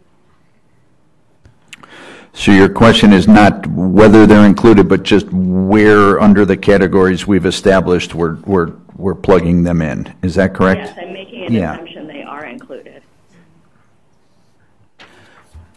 Vice President Corr, Member Kay, from my understanding of Member Baker's comment, in which he can correct me if I'm wrong, they're in regard to the previous agenda item, which is 4B1, with the understanding that the board had discussed those items that Member Baker brought up at a previous board meeting, and he wanted to make board staff as well as the general public aware that he did not forget about the previous conversation. Member Baker. Yes, and I would specifically like them included on issues that need further study. Thank you, Member Kay. We have a motion. We have a second. Any other questions or clarifications sought? Hearing none. All in favor? Aye. Aye. Any opposed? Yes, I'm voting no, and may I explain my vote? You may.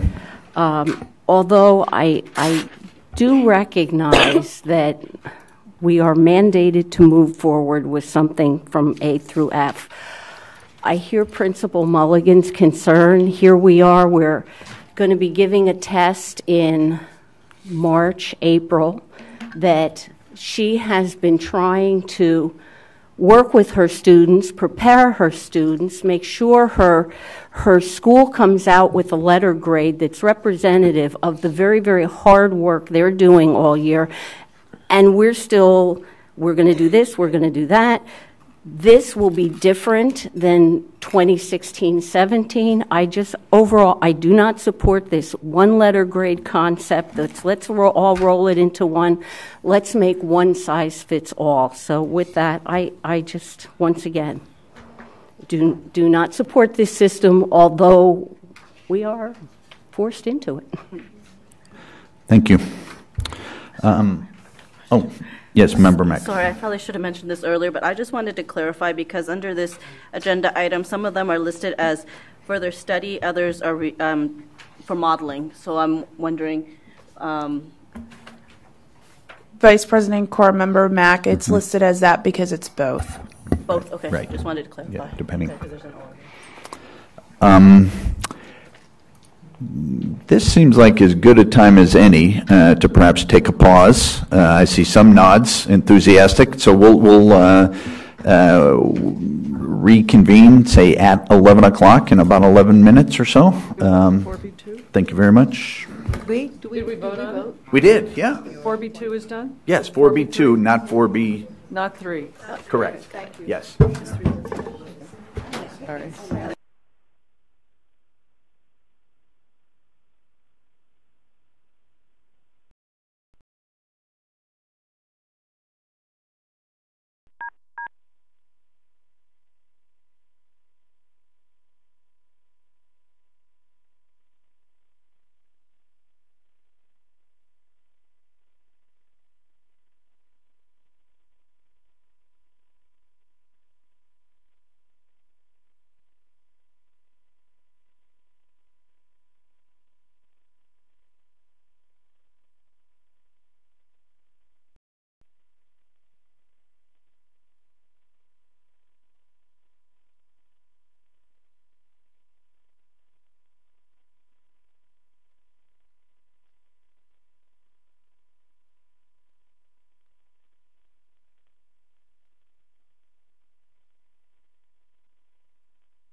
wait just a moment or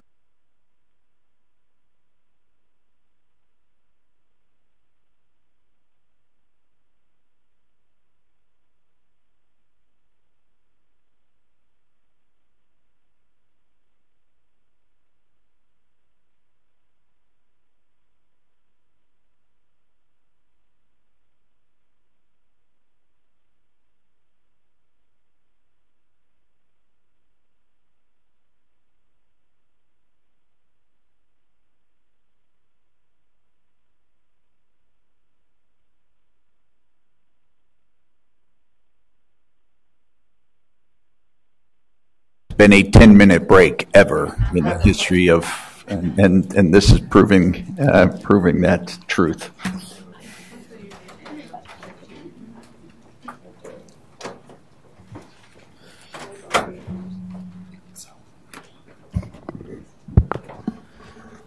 President Narducci, are you on the line? I'm here, thank you. Member Kay? I'm here. President Kaur, you can resume the meeting. Very good. I will do so. Then I will reconvene the meeting of the Arizona State Board of Education, and we will pick up where we left off before our break, which was item 4B3, which has to do with the timeline for the 2017-18 A to F letter grades. Executive Director Williams. Vice President Kaur, members of the board, item 4B3 is in regard to the timeline for the completion of the 17-18 A through F letter grades. So if you look at the executive summary sheet, it's just one page. Starting the week of March 5th, the board team will start reviewing the code and start making some revisions and run the modeling from 4B2.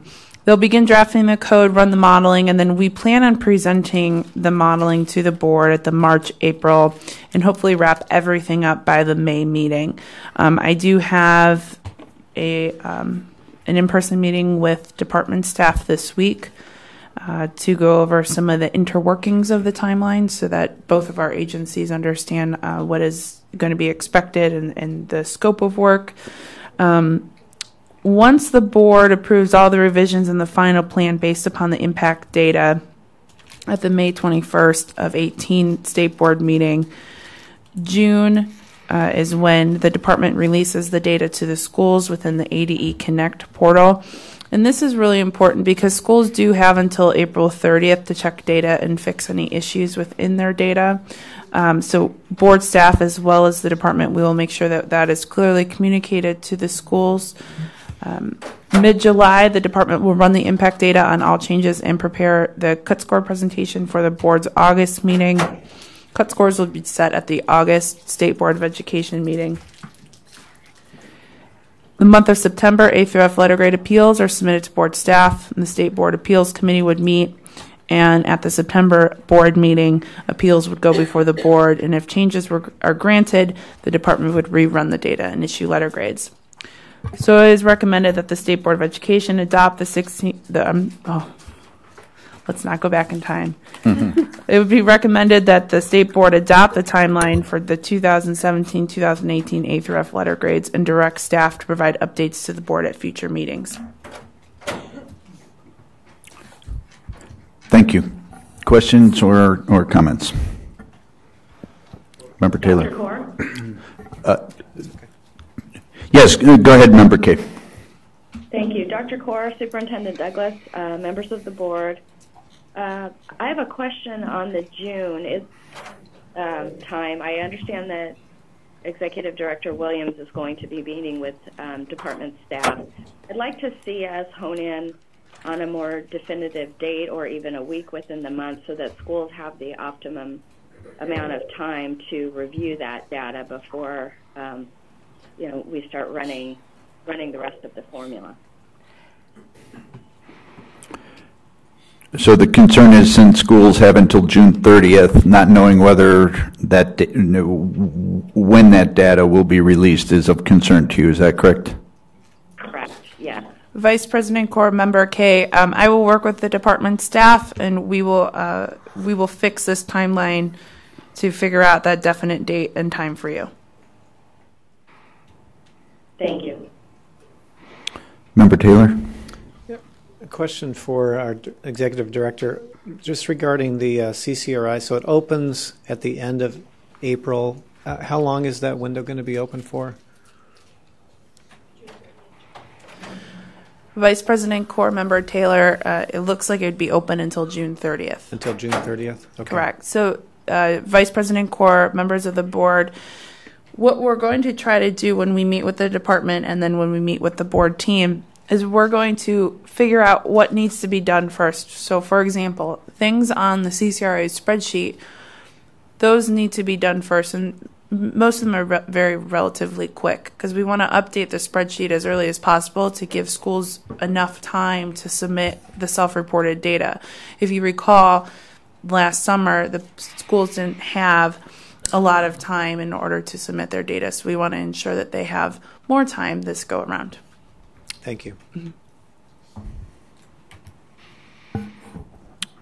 Member Wellborn.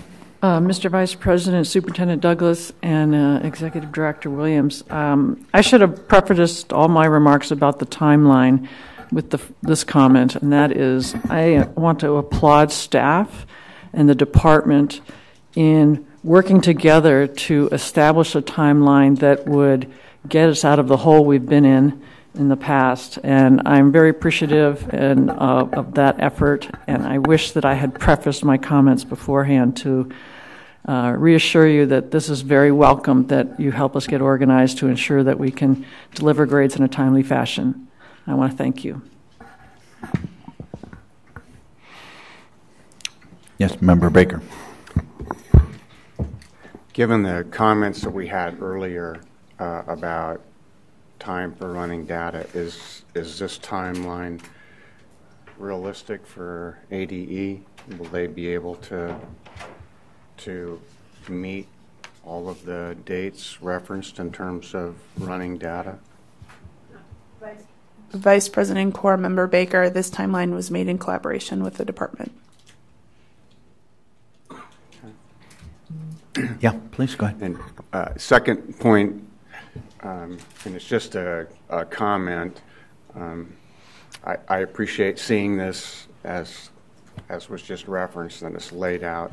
I want to reiterate the concern raised by the school principal earlier today that we need to get in front of things. What we are doing with 16-17 and 17-18 is basically an autopsy because it's too late for anything. For schools can't do anything about this, but they can do something about 18-19. And there are some incredibly difficult and complex issues that need to be dealt with in regards to the menu of assessments. And I know that isn't the exact topic here, but I just simply want to make the comment that for me, that's even more important than this timeline, because we do have an opportunity to actually signal to schools what is important and let them plan rather than doing it to them after it's done. Thank you. Any other thoughts? Well, Dr. Forrest Luke. President Narducci, please go ahead. Oh, okay. Otherwise, I'll give deference to Superintendent Douglas with no problem. I just wanted to commend both the ADE and the staff for pulling this together. We appreciate and voice the fact that we appreciate the concerns of the field.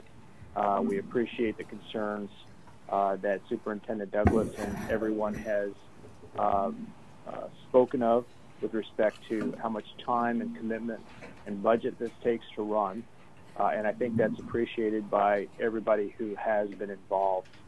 And I think the time frame that's been set out is something that is achievable, gives us guidelines, and with the more specific questions that were asked today and the importance of each of the items that are being addressed, I know that both I have complete confidence that the board staff and ADE will get this done. I just wanted to voice that before we head towards motion after any additional comments.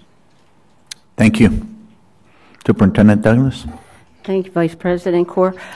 I guess what, again, my overriding concern is, and especially as I look at our schools and how they have to deal with this, and before I say my comment, let me ask a question. As we look to, and make sure I'm clear, 2018-19, what is our timeline to have any decisions made for what we will include through A to F? And I ask that question, and it can be rhetorical for right now, but really, we are where we are. But when you look at revisions, we're making revisions for 2017-18.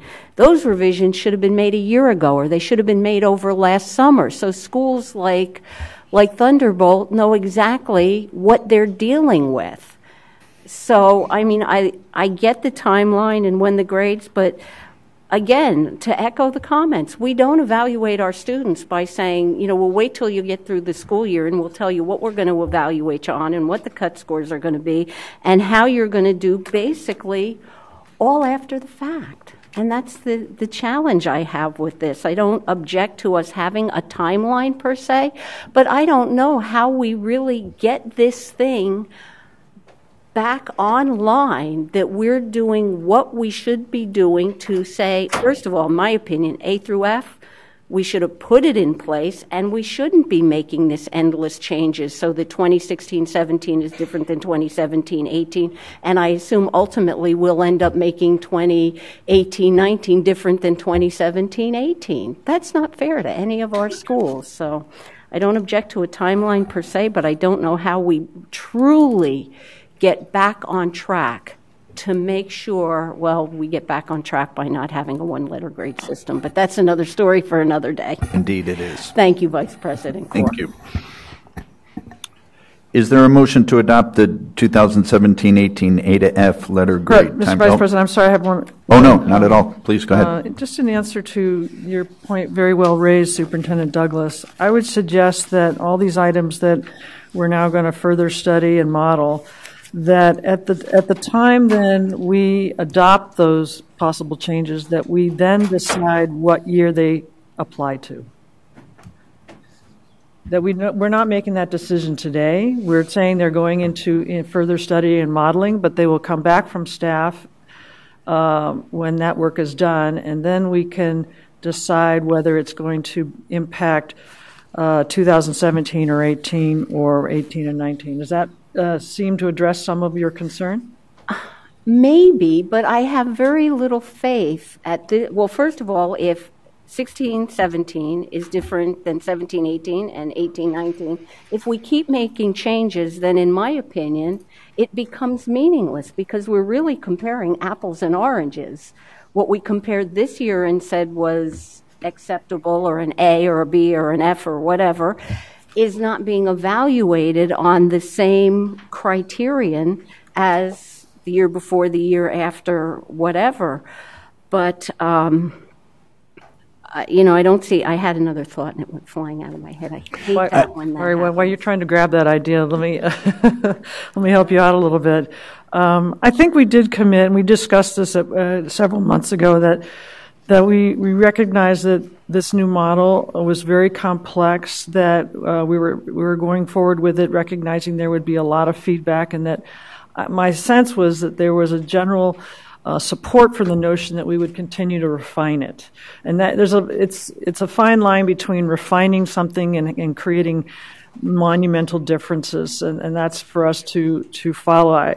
But I am in support of the concept that we continue to refine this model based on the feedback we get from the schools of little tweaks and things that we need to do to make it a better measure. And I don't, again, to me, we end up with something different. And the thought that I had is what has also bothered me as we've gone along this process is we think we put something in place and then we model it, get the data, and then effectively are saying, gee, we don't like what that data shows us, or someone doesn't like what that data shows us, and how that reflects on their particular school or their particular system or their particular whatever. Okay, we'll model something different and we'll do it a different way. I can't support an evaluation system like this, despite the fact that it is thrust upon us. And I understand that. I think we're getting a little far afield from the motion or the agenda item at hand, which is simply the timeline, and your all points well taken. Any other comments in regards to the A to F grade timeline as presented? Hearing none, I would accept a motion to adopt the 2017-18 A to F letter grade timeline as presented. So moved. Member Mack? Second. Member Burton, second. Any other discussion? All in favor? Aye. Aye. Aye. Any opposed? Nay, with the concerns I've raised and discussed. Thank you. Moving on to C, which is an update on legislative affairs, and I'm assuming that's going to be Deputy Director Baden who will walk us through this. Vice President Corr, Superintendent Douglas, members, good morning. This is our monthly legislative update. Just to give you an idea of where we're at with session, today is the 50th day of session, which means we're just about halfway through. Usually we go about 100 days, but sometimes that goes a little bit longer. Last week was what's referred to as crossover week, so that's when bills from their originating chamber oftentimes cross over to the other chamber. What that means is that if a bill did not get a hearing in its originating chamber, the chances of it eventually becoming law have significantly diminished. And so in our weekly legislative update, we started categorizing the bills that are still moving, and then near the end of the list are the bills that have stalled, and that's because those bills did not receive that hearing. That doesn't mean that those bills can't come back in some form or fashion, but like I said, it just means that their chances have been diminished pretty significantly. To give you an idea of where we're going moving forward, March 23rd is the last day to hear bills in their chamber that is not including budget bills and other bills that may go through the Appropriations Committee. So that means that around the time the next time we meet, this list may be pared down even more significantly. I'll just run through a few of the bills on here, and we'll talk about some of the things that are going on at the legislature.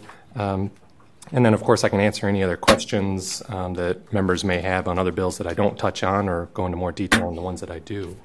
The first that I think we should talk about is Senate Bill 1411, which is Senator Allen's A to F bill. This is the bill that would create what we all refer to as a dashboard, and that would be creating or requiring a letter grade for each indicator within the A to F accountability system.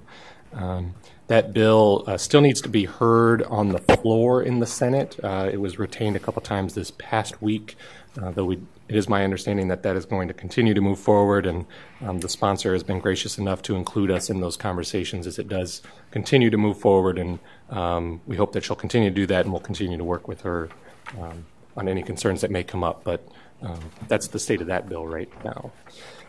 Another thing that, and we do, I also want to mention that staff does have a meeting with Senator Allen later today to talk about this and some of her other bills. The other bill that I want to touch on is Senate Bill 1444, which is sponsored by Senator Yee. We have a meeting with Senator Yee tomorrow, I believe, to talk about this and a couple of her other bills. We've also been working with ADE policy staff on making sure that the powers and duties of the board in terms of carrying out this bill and the department are clear, and also just making sure that the expectations are understood of what's expected of the board if this were to become law. And just as a little bit of information, this is a 5-year pilot program for civics, and so schools would administer a civics assessment of the naturalization assessment for high school graduation, and the assessment would be selected by the board, and cut scores would be administered by the board. However, the department is running the pilot program and issuing the annual report. And so we're working with department policy staff to see if there's a way we can try to streamline those powers and duties so we don't have too many cooks in the kitchen and running a pilot program. Vice President Kaur, has there been any discussion, Mr. Baden, about the $500,000 that is potentially being appropriated for this program? What goes to the schools? What goes to the development of the test? Are there any, I'll use the term vendors involved in providing any of those things for, for lack of a better term? Vice President Kaur, Superintendent Douglas, there have been conversations about what that dollar figure should be, because it's my understanding that there is not a civics assessment that can be easily plugged and played into this pilot program, and so that sort of raises some complications as to what that dollar figure should be and who would be providing that. Ultimately, the RFP, which is required in the legislation, would help hopefully bring to light some providers who could maybe develop an assessment or maybe has one that we're not aware of. So that dollar figure is, I think, still in flux. And of course, because it's an appropriation and a money bill, this bill at most will go into the other chamber and get a hearing in committee and then probably stop there, as it will be included in the budget negotiations. And so that's why it's important for the board and to engage the sponsor now while it's still moving, because once it gets into the budget discussions, those are a little harder for staff to engage on. So I hope that answered your question. Well, I look at it and I think there's got to be a cost to the schools to choose to participate in a pilot program like this. I don't know whether the thought is, and I hope we can get clarification on this, is this a test that we as Arizona are going to pay to have written if there's not something that exists, and then do we own it and can administer it as we see fit? Or is it going to be like AZ Merit, that there's going to be a cost per student to administer this test that goes then to the testing company? And how are our districts possibly going to cover the cost of that? I certainly don't see, $100,000 a year. Boy, I could imagine one school could eat that up, or one district could eat that up to get any amount of participation in a program like this. So any more clarity you can bring forward is greatly appreciated. Absolutely. If there aren't any other questions on that one, we'll move on to House Bill 2187, which is Mr. Boyer's teacher evaluation bill. I think I touched on this at the last meeting. There's a couple bills out there dealing with principal and teacher evaluations, and that's important for the board because the board is charged with adopting the framework that schools need to use as a guide to implement their teacher and principal evaluations. Because there's a couple of these bills involved, I think I mentioned this before, the board is engaged with the sponsor on those. This bill in particular would essentially make the teacher and principal evaluation framework more of a local decision and would render the board's framework more of guidance. And so we're talking to the sponsor about potentially the need for the board to even issue that guidance if it's going to be a local decision. But those conversations are ongoing, and any other modifications to teacher evaluations will have to be addressed at the board level if it ends up getting passed. Even if it's getting rid of the framework or modifying the framework, that's something that'll have to come in front of the board at the end of legislative session. And then two other bills I wanted to touch on. One is House Bill 2435, which is the English Language Learner Bill. This is also Chairman Boyer's bill. Again, just like with the model framework, this is very similar. The board is charged with adopting those English Language Learner models. And so any modifications to those models, which is what this bill does, will require board action. The bill also requires the board to adopt a framework, an evaluation framework, by which it would evaluate and either approve or deny certain ELL or SEI models that are brought before the board by local education agencies. Board staff is working for a little more clarification on what that evaluation framework will look like and how robust stakeholders are envisioning it, because when it comes time at the board level, that could be a very extensive process. Adopting the ELL models that we currently have took a dedicated task force and took over a year, and we just want to get some clarification on what kind of workload the board would be expecting to take on if this modified version would pass. It's a little bit different than how it's currently structured, which is the board comes up with the models and schools use them. This is very generally speaking. This legislation would be more like the board adopts a framework. Schools would bring their potential models. Using the framework, the board would approve or deny. So that's just something that we're going to continue working on, getting clarification on what the expectations from this board are. And then finally, one bill that actually didn't make it on.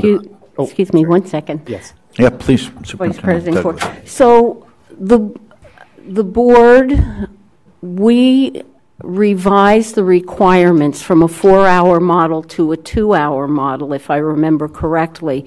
But that was with some assessment of the proficiency of the student, again, if I remember correctly. This is just saying, if this goes through, that the 4-hour model may or may not be gone. A school can just decide to provide 2 hours of that instruction. Is that accurate?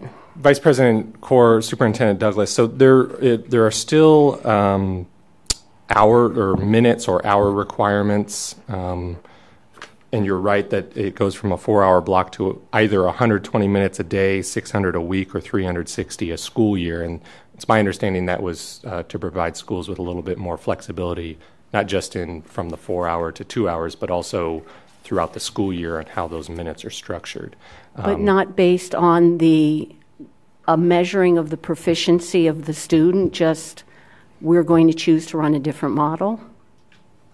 Vice President Corr, Superintendent Douglas, that's my understanding, is that the bill would require, because right now the board is required to adopt a model that includes a 4-hour block, and this would decrease it to 120 minutes or those other minutes extrapolated out over a year. Thank you. And then finally, a bill that did not make it onto the list, but one that I wanted to bring up, and the reason it didn't make it on the list was there was an amendment late last week on the floor, and this is House Bill 2502, and we'll be sure to include this moving forward. And this is Representative Boyer's bill concerning child abuse prevention education in schools. And so originally, this legislation had required schools to provide child abuse prevention training twice a year to students. It's my understanding there was an amendment on the floor this past week that would also require the board to adopt curricula that schools could use in that child abuse prevention. We have a meeting with Representative Boyer later this week to talk about this bill and the board's role and how we can be of assistance. But I think that a concern that has been raised is the board has not historically adopted curricula, and although for a worthy cause of child abuse prevention training, something that we want to discuss and talk about in a little more detail with the sponsor and stakeholders as we move forward. Because this was part of crossover week last week when things were moving really quickly, there wasn't a lot of time to consult or include all the parties, but they wanted to make sure that the bill kept moving. And so now they have afforded us that opportunity to talk about it. And so we appreciate the sponsor bringing us in, and we'll continue talking about that and keep the board updated on where we're going there. Just for my own clarification, curricula that could be used or would have to be used?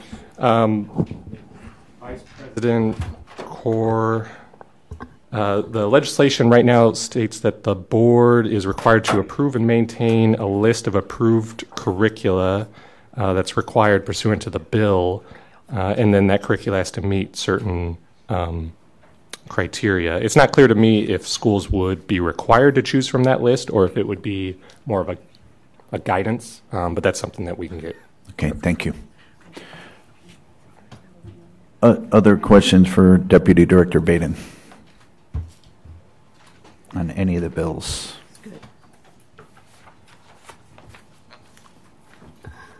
Anything else then, Ketcher? Vice President Core, no, I think that's it. Thank you. Thank you. Appreciate it. Moving on to 4D. This would be the presentation, discussion, and possible action regarding the menu of assessments. Deputy Director, am I going to throw this to you? Yes. All Vice right. President Core, members, luckily this one's mine. So as you recall, the board is charged with adopting a menu of assessments for schools to administer in lieu of the statewide assessment.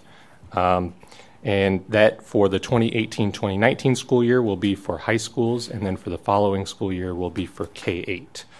So pursuant to those statutory powers and duties, along with some of the statutory deadlines, board staff worked on updating the menu of assessments policy, putting together a timeline, and also putting together a list for the board's consideration and adoption at this meeting.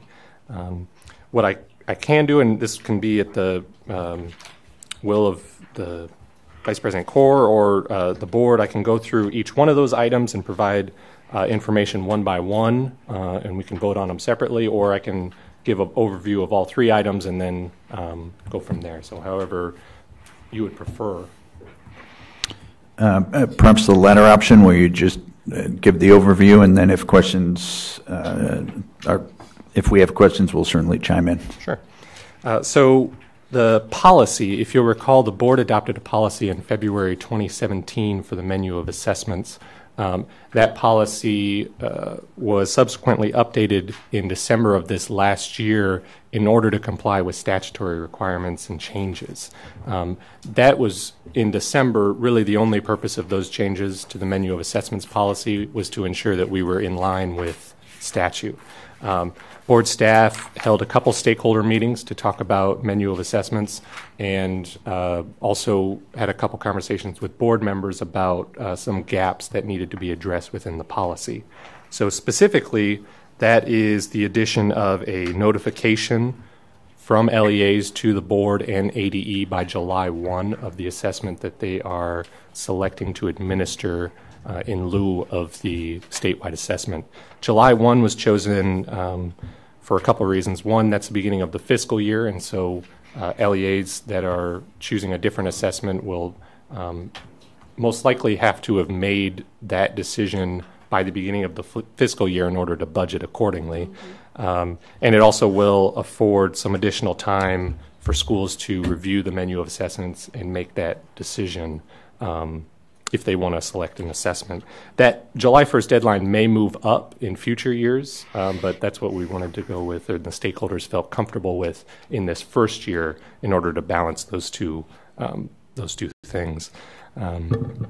Also in that notification, it will be signed by the superintendent or the school leader if it's a charter school, and it also include when the scores are expected to be provided to the LEA and then in turn to the department. The assessment provider is required to provide the scores to the department at the same time that it provides the scores to the LEA.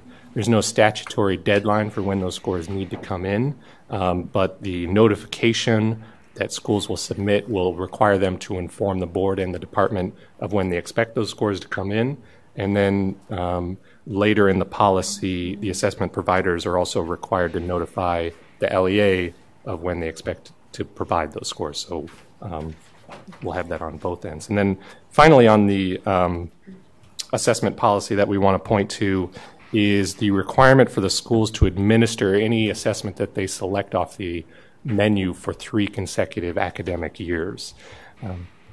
Going back to the creation of the menu of assessment statute, there were concerns about schools potentially jumping from one assessment to another year over year. That makes it challenging not only for accountability purposes, but also challenging for the students as they potentially get yanked from one assessment to another year over year. So this would require those schools to administer that assessment for 3 consecutive academic years. Now there were some concerns about schools getting locked in, especially when we have, as was mentioned in the public comment, this is sort of a new policy, not just for Arizona, but around the country. There were concerns about locking schools in for 3 academic years. And so there is an opt-out ability for schools if they feel that the assessment isn't working for them for whatever reason. Those would come before the full board for consideration and would be taken on a case-by-case basis. The opt-out process isn't laid out in any other specific detail other than what I just described in the policy, but it was something that stakeholders wanted to have and something that board staff agrees is an important consideration. And then there's also just a point of clarification on that menu of assessments policy that if they do opt out, they still have to administer the statewide assessment or another assessment from the menu. And then, so that's the menu of assessments policy. The 4D2 and the attachment 4D2 is the timeline. The timeline was really created with the statutory deadlines in mind and then sort of built out from there. This timeline, as you can see, is just for the 18-19 school year. We'll have to do things, not have to, but it would be wise to do things a little bit differently for the following school year as we are afforded more time for schools. And then 4D3 is the proposed list of assessments for high school for the menu of assessments. These assessments are not things that board staff just Googled and thought would be great to add. These are meet the statutory requirements of an early college credit exam, a nationally recognized exam, or essentially the exams that are approved for the Grand Canyon diplomas. So we worked with the Move On When Ready schools to ensure that we had the correct assessments for the Grand Canyon diploma. We worked with other stakeholders to ensure that we have correct assessments for the early college credit and the nationally recognized exams. And this list will need to be approved by the board at this meeting in order to meet that statutory deadline of March 1 for these assessments to be added, as these are the ones specifically laid out in the statute. There is another path that's available for assessment providers. If there is an assessment not on the menu, they can request it be added. There is an evaluation process where they can fill out a document to ensure by a third party to ensure that the assessment meets the statutory requirements, that it's high quality, that it meets the rigor of the academic standards, and that the scores can be scaled, which is what these assessments, which we're adding, will also have to meet. And I think that's the 3 items in front of the board today. I do just want to mention, though, that generally, more broadly speaking, the ultimate vision of the menu of assessments was to provide additional flexibility to schools. And it was also, although locally procured is within the statute and within the policy, was to find a way to provide state dollars for the assessments on the menu. That will not be the case in the upcoming school year, but that is something that the board will have to work with the department and the legislature and many other stakeholders to ensure that that ultimate vision is reached. Because ultimately the board, although we want to make sure that happens, is not in charge of the appropriations or the doling out of dollars. And so that's something we'll have to work in collaboration to ensure that that ultimate vision really is achieved. And then also just want to mention for the record, before opening it up to questions, that the board did receive a letter from Senator Allen on menu of assessments, but also on some A to F items as well. I just want to make sure that we mention that. So with that, I am happy to answer any questions. Thank you. Any questions? Okay. Yeah. Member Burton. Yeah. So some schools right now have a AZ Merit and AP. So how will it work? Is it each school picks one test, or each district selects the test for all the schools? So I'm thinking within some of these districts, there might have different needs. Vice President Corr, Member Burton. So the district will be informing the board of which school will be taking which assessment. So it can be school by school. And you're right that some schools within a district would do AZ Merit and AP, and then another school might do something different. I think that's also especially important for our Move On When Ready schools, where there are some within a district that are administering Cambridge. And if it was a district-only option, would be very limited and wouldn't fully achieve what menu of assessments was trying to get at. Thank you. Member Wellborn.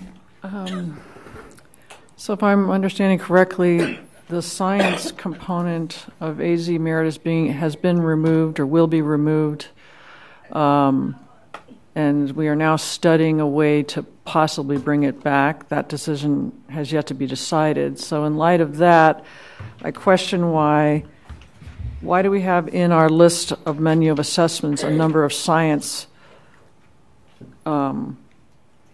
courses? Vice President Corr, Member Wellborn, it's pursuant to the statute. And so there are actually some assessments, for example, for Cambridge, that are excluded because they are not within the sort of box of ELA math and science. However, primarily, especially for this first initial list, the board and the stakeholders felt being inclusive rather than exclusive was a better way to start. Okay.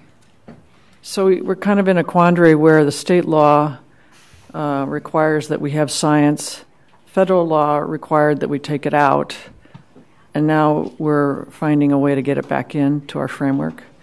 And otherwise, if we didn't have science, it wouldn't be necessary to put it on the menu. Is that correct?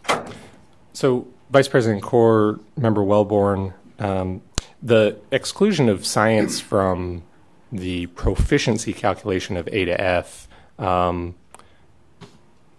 that science can still be included in A to F. It's just not in the proficiency calculation necessarily. So it's not as if the feds asked us to take science fully out. But I understand your point of if the federal government has expressed an interest in just having ELA and math in their proficiency calculation, then why would our statewide assessment? I think it's sort of in line, although AZ Merit is only English language arts and math, we still do have AIM Science as the statewide assessment. Mm-hmm. And if we're talking about administering an assessment from the menu in lieu of the statewide assessment, that would include AIM Science. Thank you. Member Taylor. Dr. Corr, thank you. Can we get a quick update on the RFP? The timing is going to sync up with all of this so that we have, what the standard.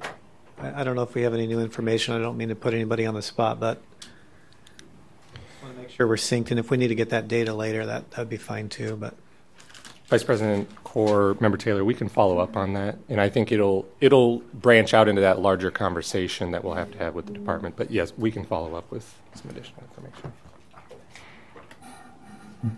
Member Baker. I appreciate the timeline and the policy. These are all things we absolutely should be dealing with, and they look good. My concern is goes back to what we've been talking about earlier in the meeting, and that is coming up with something that schools can use to plan and there will be, at the very, very least, a perception that of one menu choice being a better path to a high grade than another menu choice. No matter what a great job the statisticians do, there's going to be at least that perception, and maybe different perceptions from one person to another, but there's going to be a perception. So we're asking schools to choose before we know how what the rules are going to be. So just to kind of put this in context, and somebody helped me do this a couple weeks ago. If you think back to the Ames system, because that's the one that most of us we lived under it the longest, we knew what the test was going to be, right? I mean, every kid was going to take that Ames test. They had to in order to graduate. And we knew when they were going to take it. They were going to take it in 10th grade, right? And we knew which students were going to take the test. Every 10th grader had to take the test. So now, with the menu, we remove the what, right? So we don't, schools get to choose the what. But I think what is getting lost is in the discussion is the immensity of the other two issues, because when you remove the what, you also remove the when. Because if you choose a different test, the tests are given at different points in a student's career, right? ACT, typically junior years, was mentioned earlier. Some of these tests, you could take them as a freshman, you could take them as a senior. And so then that raises the who. Who takes it? How do you know every kid is going to be, how are you going to ensure every student is going to be tested? And at what point are they tested? So in moving one variable, we have also created two other variables that are moving. So you got three moving parts, and none of them are nailed down. So how is a school supposed to choose which menu or which test they want to give their students? So I applaud the policy and these timelines being. I'm thrilled with that, but as a practitioner, I've got to raise great concerns over the fact that these huge questions are hanging out there, and I have no idea where we're headed on any of those items. So, Member Wellborn. Member Baker, thank you for raising our awareness about that. If I understand what you're saying, there's nothing in the policy or law that says under menu of assessments they have to have a test for 9th graders, 10th graders, 11th graders, like we currently do now for AZ Merit. Is there anything in the policy that says, well, you can give an AP test, you can give AZ Merit for your 9th graders and 10th graders, but we're going to do ACT for our 11th graders. Is that provided? Maybe this is a question I should direct at staff, but if you could answer some of those questions, that would be helpful. Vice President Corr, members Baker and Wellborn, I think those are all great questions, and I think that because we are the first state doing this, there's not a lot of precedent, and so there's not a lot of examples that we can look to, though there are some pockets where things like this have been put into place before. But I think those are things that we will have to work in collaboration with stakeholders as this becomes more operational, and especially when we talk about in relation to A to F as well, we're going to have to flesh that out some more. And so I think staff is also asking for your patience that if the policy comes back at subsequent meetings to try to get clarification on some of these items, that the board is willing to bear with us as we, feel this out, and stakeholders feel it out as well in the field. So it sounds like that's a question that perhaps we might want to look at and specify more in the policy. Is that correct? Okay, thank you. Any other questions? Superintendent Douglas. Thank you, Vice President Corr. One of the questions I have is kind of in the weeds, Mr. Baden. As I look at this list and I see one of the choices would be the International Baccalaureate tests. And now maybe things have changed over the years, but my recollection, because we had an IB school, and we were not responsible for the grading. The grading, I thought at that time, actually went overseas, and we often didn't even get the grading back in time to be able to award a student a diploma, to give them the IB recognition on their diploma. How would that impact what we're doing, putting this into accountability? Vice President Corr, Superintendent Douglas, it would delay the issuance of letter grades if scores were delayed in coming in. And I think that's something that was understood going into it, and something that hopefully as we move forward, the providers will have incentive now to provide those scores potentially earlier. But I think at the legislature, the priority was put on providing flexibility to schools through this policy. Well, and I maybe with some of the providers, advanced placement, ACT, SAT, we might have flexibility. I don't think, at least my recollection was IB does what they do it how they do it, and they didn't seem to particularly care from input for those. I think I would, changing subjects just a little bit, I think I would be remiss, even though, again, this is the law and this is something we need to do, not to discuss what some of the possible implications are. And I know we've shared this with the legislature as this went through, but we're talking about putting in place a program, and believe me, I'd get rid of the federal government, Department of Ed in a heartbeat if I could, but nonetheless, they're here, they're staying with us, they're going to continue the requirements they do. And this is in conflict with what the federal government is saying needs to be done in order to test and evaluate our students. And we get a significant amount of funding from the federal government just for assessment, probably in the $7 to $9 million range. We do get some money from the state, but if we were to lose that funding, we would never have the funding within the state to do that.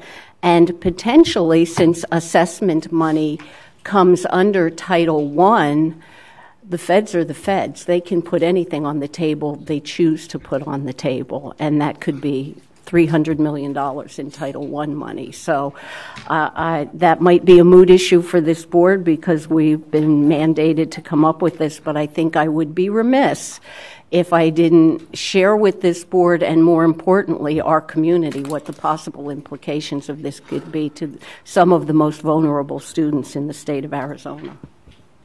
Thank you. Any other comments? If not, Mr. Vice President, yep. I apologize. I want to thank you for providing this timeline. It's very helpful to begin to understand all the steps that need to happen for us to try and comply with the state requirement. I would like to encourage you to continue to keep us apprised of the timeline so that we can do our best here. And I would like to suggest that we add a few more items to it that we can be aware of so that we fully understand all the implications, not just from a policy point of view, but also particularly with an implementation point of view, because this is going to place a heavy, heavy burden on the department in terms of figuring out how we're going to code all this and incorporate it into A to F. So other items that we try and capture are, when the results are due, even if we don't control it, we can still put a timeline that says this is what we're requesting, so we don't really have a date for that. How it's being reported to the department is not specified. Do we need to have some kind of portal developed so that we can do an electronic communication, or are we going to get pieces of paper? That hasn't been specified. and then obviously what kind of programming and changes on the department side are required. And then the whole issue of how it's going to impact the A-to-F framework. Again, if we want to try and make those decisions before the school year starts, when this goes into effect, we should at least attempt to discuss and try and figure that piece out. And a third piece is just tracking the schools that are in the program. What schools are in the program? What assessments have they selected? What is are we tracking? Is the department required to track that 3-year window so we know when it expires? Those kinds of questions. Member Wellborn, if I could seek clarification, you're not looking for those to be included in a motion, just concerns that you're raising to staff to make sure that they're... I would like to just see further, I'd like to encourage them to continue providing this timeline to us and address some of these other questions in future iterations. Okay. Thank you. Vice President Core, Member Wellborn, absolutely. Thank you. With that, I will seek a motion that would approve the amended menu of assessments policy, menu of assessments timeline, and the list of assessments for the menu for 2018-19. In other words, D 1, 2, and 3. Member Taylor? Second. Member Mack. Any other comments? Member Baker.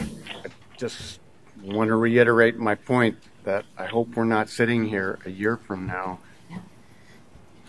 talking about how to remodel and model points for the menu assessment plan for the school year that's ending.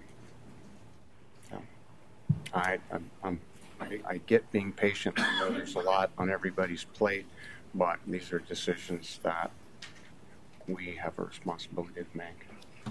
Thank you. Member Taylor? Dr. Core, Member Baker's making some good points. I don't know if there's any assertive action we can take in terms of starting to develop a guidance document that, or an FAQ, or going to the field and starting to assertively start asking questions. What do you think you would need to know in a guidance document? What kind of questions that you have?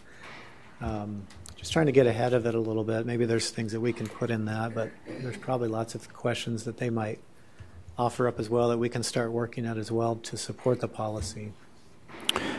Member Baker, Member Taylor, and members of the board, so I'm viewing that as separate from the motion at hand that we're about to vote on, but I think that is a direction and message to staff that if all approve, we can certainly make clear.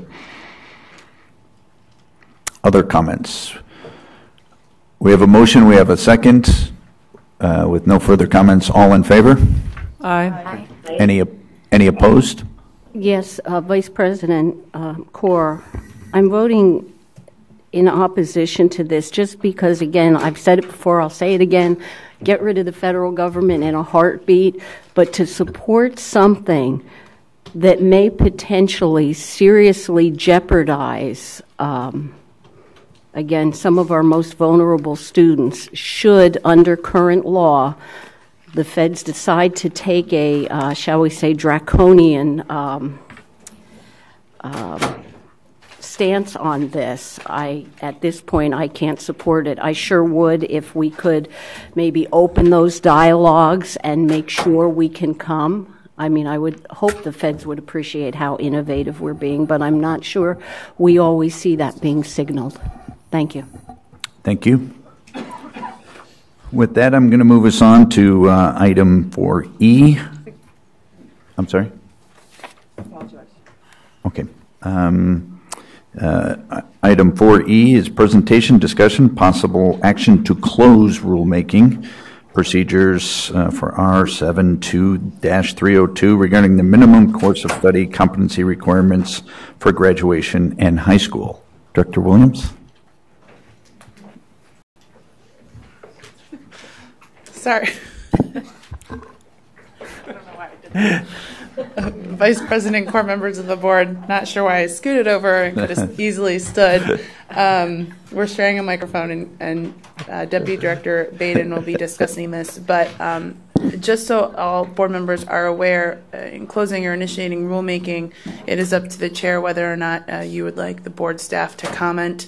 If the board doesn't have any discussion or any questions in regards to the agenda item, then they can move directly into a motion. So I would ask Dr. Kaur if any of the board members have any questions, concerns, or discussion for this agenda item. And Director Williams, that would pertain to F, G, and H also, if I'm remembering correctly, right? Okay. Well, with that said, are there any questions? Yeah, Member Taylor.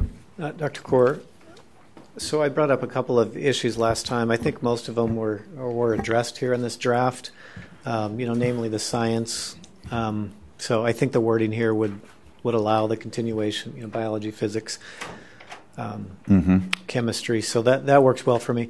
The other issue I brought up, just to make explicit the reading of American literature in addition to other world literature, I'd still like to see that wording in there. So that's row 22 in IA. Somebody wants, so really it would just say reading American and other world literature. So it's just the explicit direction from the board that we do still read American literature, in our common schools. And then they can supplement that with other quality items. Not to the exclusion of everything, but the explicit inclusion. That's of right. American That's literature. what the effect of that would be. Other than that, I'm supportive of the item. And Vice President Kaur, members, just to throw in some context, I do recall, Member Taylor, you bringing that up at the last meeting. We had spoke with ADE about that addition, and we just failed to include it in this item. So I think we had spoken with Carol Lippert, who I don't think is here, but I think that was fine. So I would accept a motion with the inclusion of Member Taylor's remarks. Mr. Vice President, I have a question, please. Sure, of course. Mr. Baden, under item on the document under competency requirements 5C, there was a change. I understand this clause gives local school districts the ability to provide a test where students can demonstrate competency in lieu of actually taking one of the courses. Has there been any discussion about tying this assessment to menu of assessments? Vice President Kaur, Member Wellborn, yes. So after the last board meeting, when you had brought this up, we reached out to some former executive directors for historical knowledge on when this rule was previously changed. And the competency test is also reflected in statute, but refers to, or is supposed to refer to, the statewide assessment. And so that's why the change here is appropriate assessment adopted by the board pursuant to 15741 is the statewide assessment, and then 1574101 is the menu of assessments. So the change ties it in not just to the statewide assessment, but also the menu of assessment to make it clear what we're talking about when we refer to a competency test. All right, thank you. And then the local board decides what grade on those tests determines competency?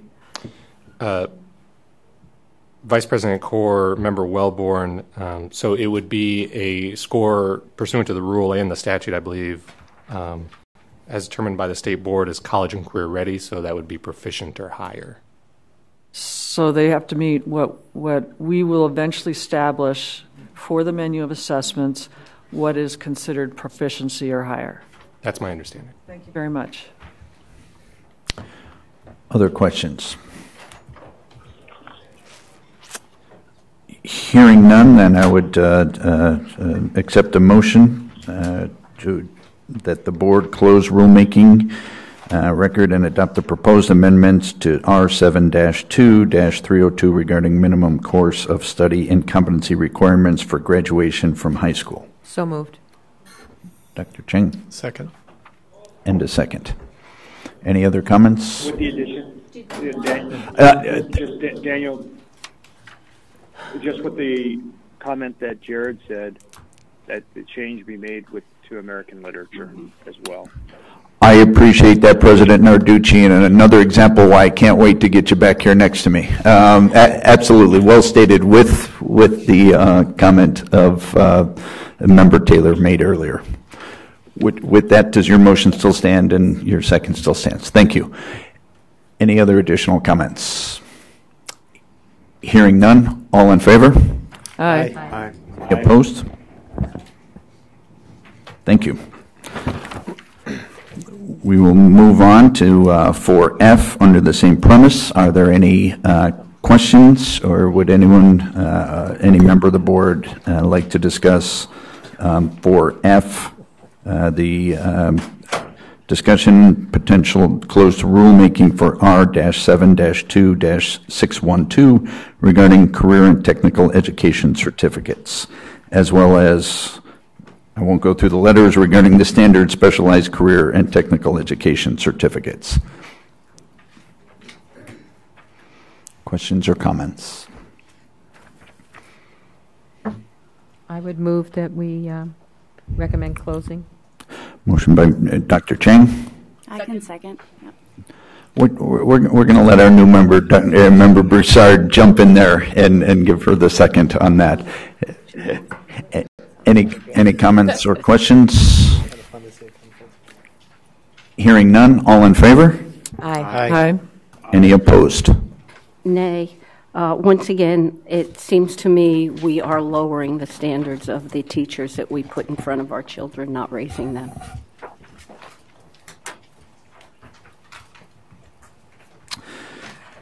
Thank you. Moving on to 4G. Again, under the same conditions, open to any questions or anyone who would like to discuss. This is a discussion and possible action on guidance document for career and technical education teacher certification.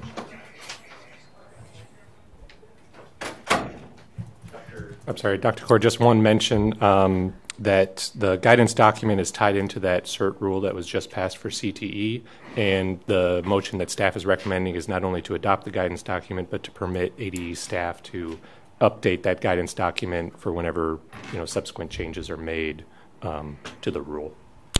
Thank you. Important clarification. I'll move. Dr. Ching? We approve the guidance document. I think that's really what you're asking for, correct? Changes to the guidance document. Looking for a second. Second. Member Taylor, excellent. Any other comments, questions?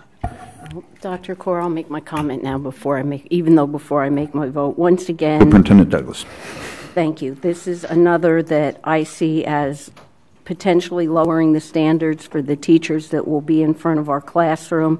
I know part of this is bringing it in line with what we've done in other areas, but we moved certificates from 6 years to 8 years to 12 years.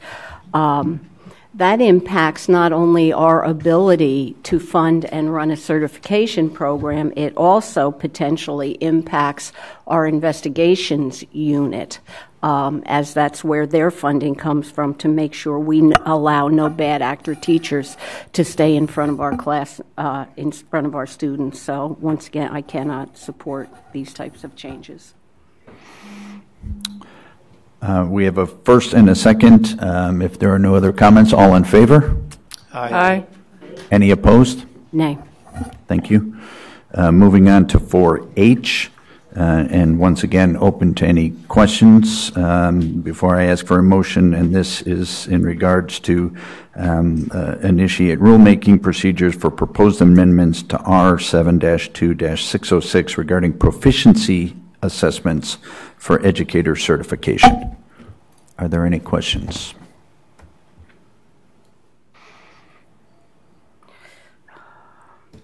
Member Taylor? If you're ready for a motion, I'd be happy to make it. I was just giving the 30 seconds we were taught to let the class sit on it, but yes, I'm open, Member Taylor, to a motion. Yeah, before I do that, I just want to express gratitude for the CAC and the work that they're doing, and I do support these. I do think it will be helpful. There are important controls in place, as as we do, I believe this is knocking out some red tape and making it better for our schools. So I'm happy to move this one forward and voting for the other. So I move that the board initiate rulemaking procedures for proposed amendments to R 7-2-606 regarding proficiency assessments for educator certification.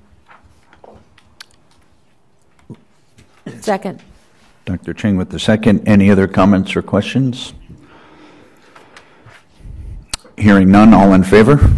Aye. Any opposed? Aye.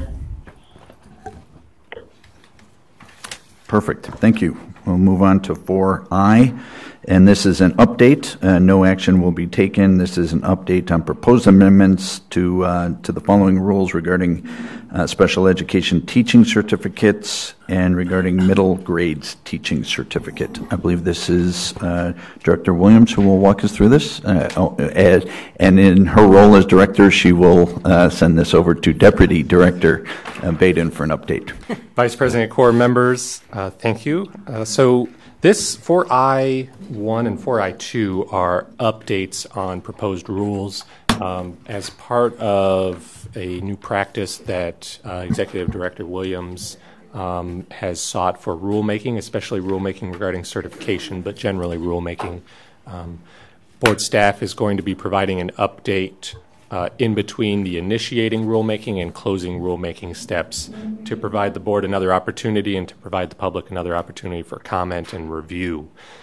So that's why you're going to be seeing some more updates on rules rather than only the initiation and the closing. And in these updates, we'll provide an update on any comments that were received as part of the public hearing or any other public comments that came in, as well as changes or proposed changes that have been made in response to those comments. Board staff will then hold another public hearing after the update on that updated rule, and then potentially closing at the subsequent meeting. So that's just process-wise. For 4I1 in particular, you'll notice that there's quite a few changes highlighted in yellow.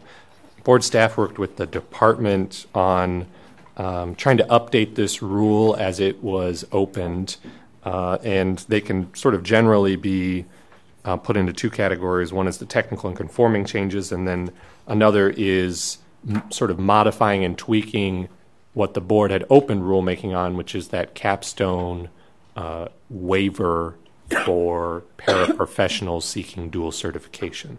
So the technical and conforming changes throughout the rule, I'll run through them very quickly. Throughout the existing rule, sometimes there's references to reciprocity or honoring certifications in other states. The board already has a rule honoring certifications in another state, and it covers all the certifications. So to say in each individual rule is redundant, and we can clean it out and take it out. Something else is many of this rule in particular is an egregious offender of going more than 4 levels deep, and that's just a rule construction. Secretary of State's office recommends that rules don't go more than 4 sub-levels deep, and part of that is just for clarity and consistency, and so some of these are modified to ensure that they only go 4 deep. A good example of that is at the bottom of page 1, and then beginning on page 2, lines 4 through 14 are stricken, but they're still included. They're just not in list form anymore in order to make sure that we're not going 4 levels deep. Another good example of some of the technical and conforming changes in this rule are the deletion of obsolete language or antiquated language. Some of these are for certificates that are no longer being issued or for certificates that were embedded in another certificate. We're not necessarily getting rid of those, but those are being placed at the back of the rule on page 14. Again, some of this is just cleaning up and clarifying. And then finally, the changes to that capstone waiver for mild to moderate, and then also for the early childhood. That begins on page 3, beginning on line 32 through 44. This will modify it so that the educator prep programs are the ones that are doing the verifications rather than that individual student. And then there's also some just tweaking of the wording to make sure that we're clear of what is being expected of those students. Again, we work with the department on ensuring that those requirements are clear for the educator, prep provider, and also the candidate. And with that, I'm happy to answer any other questions, but this is information only, and this is actually going to go in front of the Certification Advisory Committee at their March 6th meeting as well, because, as you can see, there's a lot of changes, so we want to make sure that we're capturing everything appropriately. Thank you. Again, no action taken today, but certainly open to any questions or comments that members may have. Superintendent Douglas. Dr. Kaur, thank you.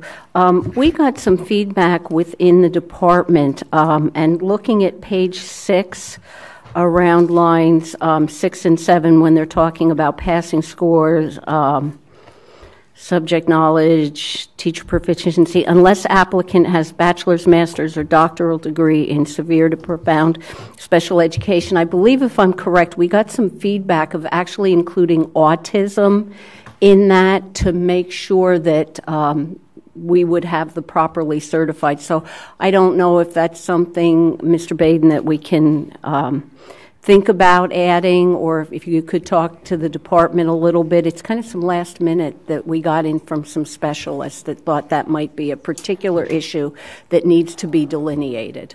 Vice President Kaur, Superintendent Douglas, absolutely. Which line was that you said?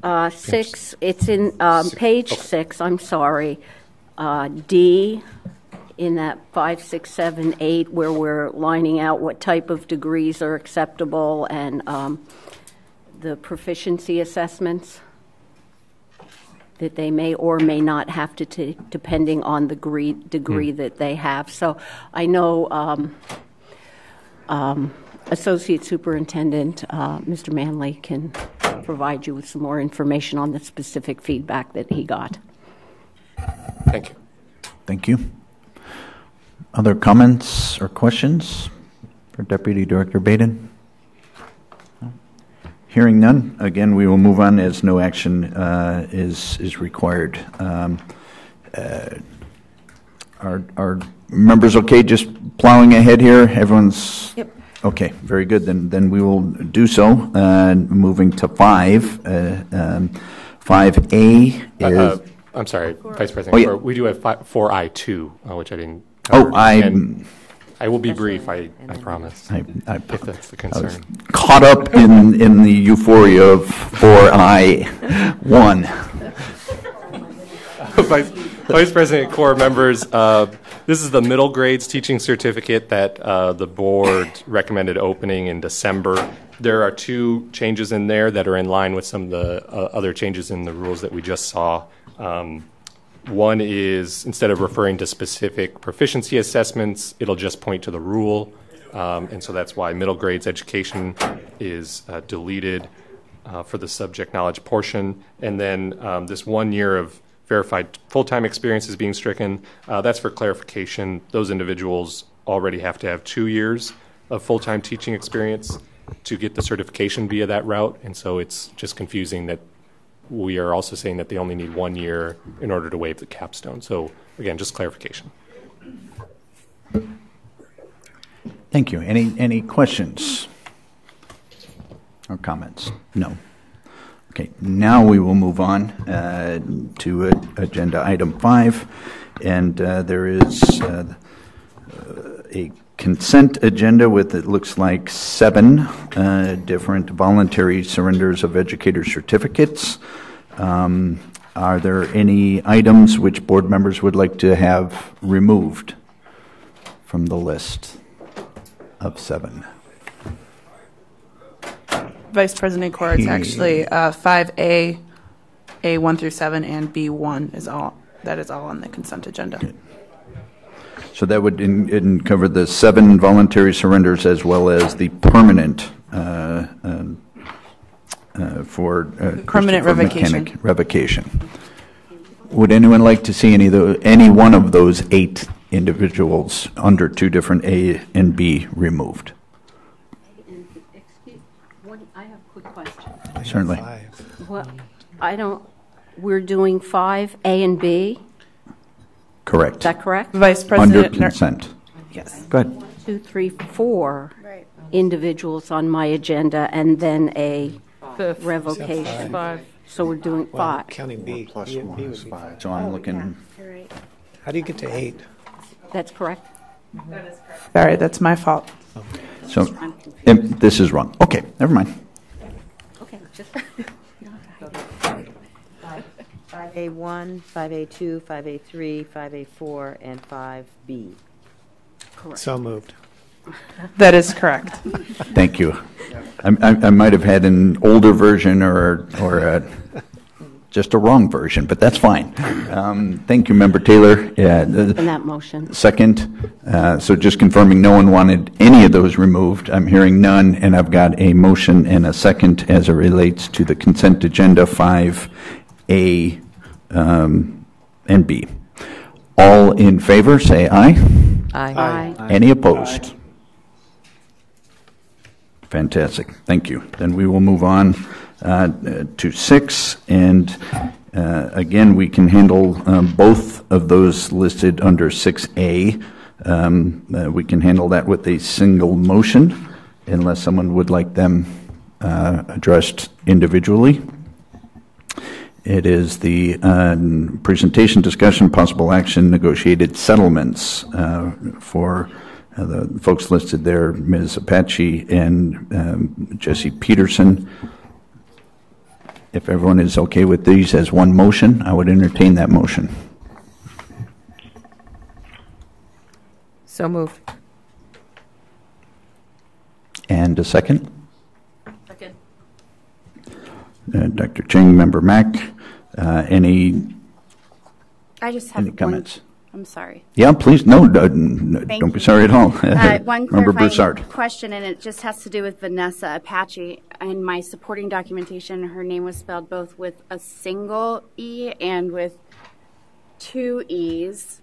And on here it's spelled with just 1 E, and I just want to make sure that, for the record, it is spelled correctly. Yeah, no. Vice President Corr, Member Broussard, it looks like it's 2 E's. So we can make that adjustment. Thank you. Thank you. Any other comments? Then I would enter. Do I have a motion already? I do. And a second. So all in favor of approving 6A 1 and 2? Aye. Aye. Any opposed? Nay. And I'd like to explain my vote. Please. I didn't pull them the first one. I think given the deliberate, it appears deliberate fraud that was perpetrated here, I don't think the consequences are sufficient, nor have I changed my opinion on the last several times Mr. Peterson has been before this board. Thank you. We will move on to 6B, 6B1, and 6B2. We'll handle these separately, is my understanding. Okay, fair enough. Then item 6B1, presentation, discussion, possible action of findings of fact, conclusions of law, and recommendations of the Professional Practices Advisory Committee to revoke the certificate of Jennifer, I'm going to say Lease.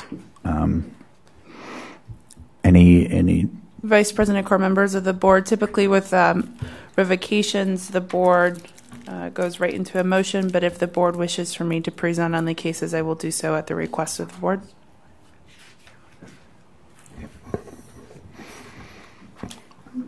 I don't need.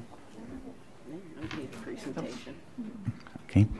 Hearing none, then I would accept a motion to adopt the findings of fact, conclusions of law, and recommendations of the PPAC to revoke any and all certificates held by Jennifer Lease, and that all states and territories be so notified. So moved. Second. And before I call the vote, I would let them know we have, verification that this notice has been sent and received by Ms. Lees. So I have a motion and a second. All in favor? Aye. Aye. Any opposed? Thank you. Passes. Moving on to item 6B2. This is presentation, discussion, and possible action on the findings of fact, conclusions of law, and recommendation of the Professional Practices Advisory Committee to revoke the certification of Laura Belton. So moved. Second. Member Taylor, Superintendent Douglas, any comments or questions?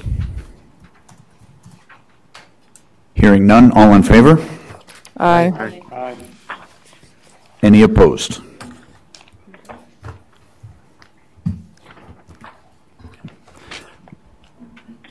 Moving on to, obviously passes 6C.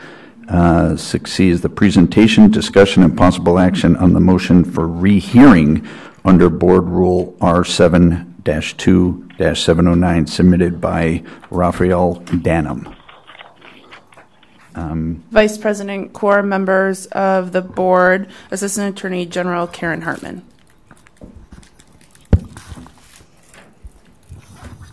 Thank you. Vice President Core, Superintendent Douglas, members of the board. I am not Kim Anderson, as the placard in front of me says. Ms. Anderson is out, so I am here in her place today for item 6C.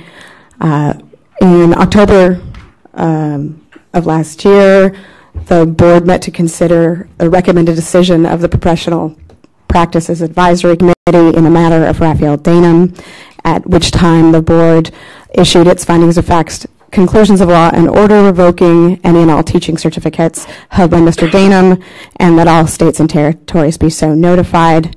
On January 4th, 2018, Mr. Danum filed a written motion for rehearing, which identified a number of exhibits, some of which were included with the motion, but not all of them. Pursuant to the rules, the state filed a written response on that motion on January 19th, 2018. After that, Mr. Danum did submit a few additional exhibits on January 23rd and January 30th. Pursuant to Board Rule 7-2-709, when a motion for rehearing is based on affidavits, those affidavits are to be served with the motion.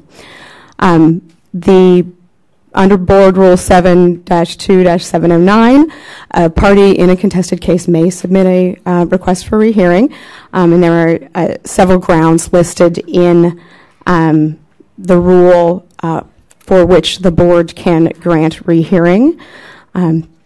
So at this point, the board may affirm or modify its prior decision or grant the rehearing to the party requesting it on some or all of the issues for any of the reasons set forth in the rule. And I can go through those if you would like me to. If you do issue an order granting a rehearing, you must specify which portion of the rule it is based upon, and specifically which grounds should be covered in the rehearing. At this time, the board can hear from the parties, or it need not if necessary. So with that, I am available to answer any questions.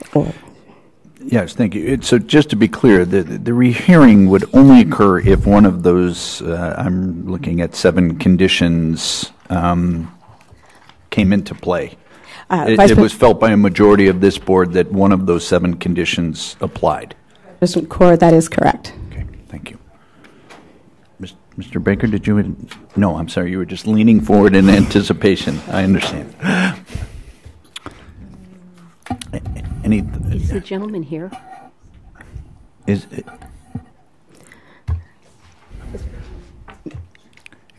It appears as though he is. Okay.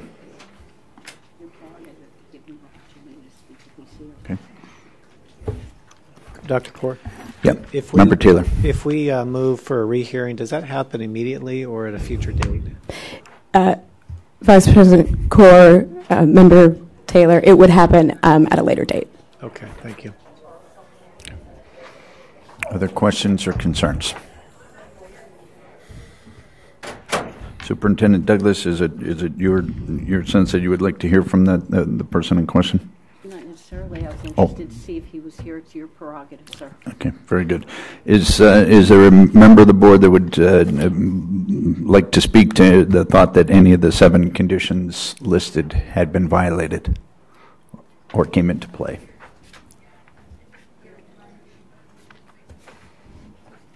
No?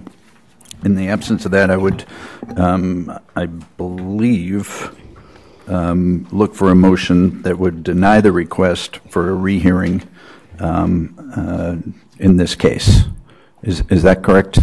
I look to you for guidance. That I'm told this is very unusual and happy to draw the short straw this time, but okay. Yes. So I'm looking for a motion that would...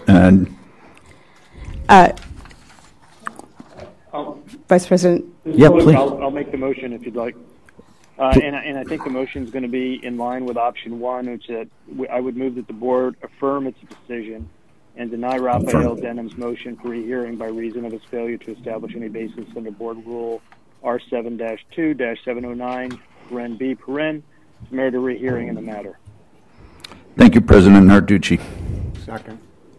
A second from Member Baker. Any conversation or thought?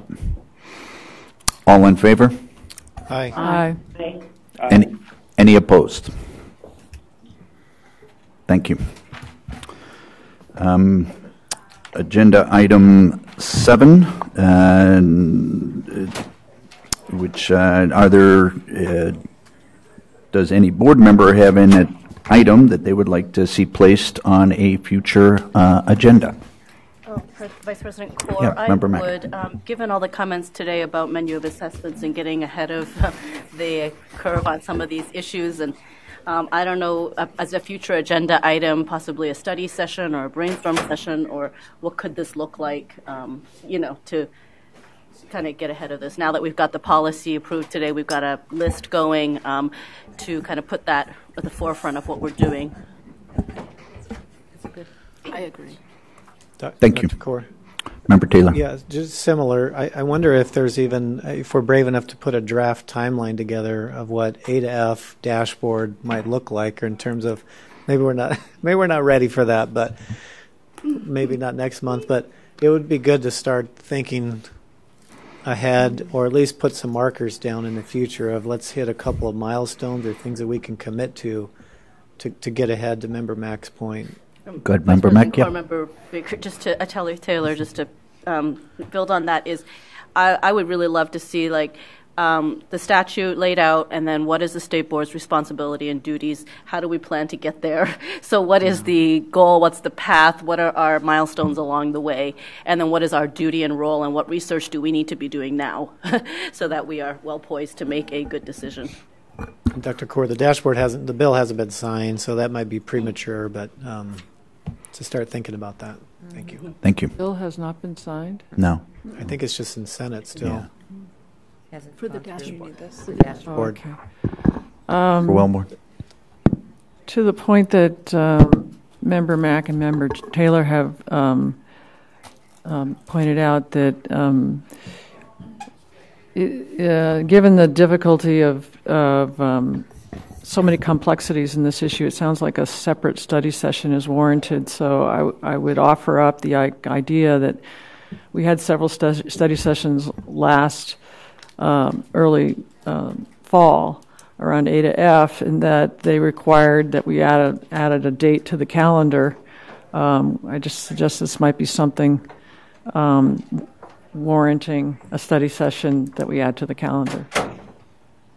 Thank you. Anything else? If not, I would accept a motion to adjourn. So moved. Nicely done. Dr. Cheng, do I have a second?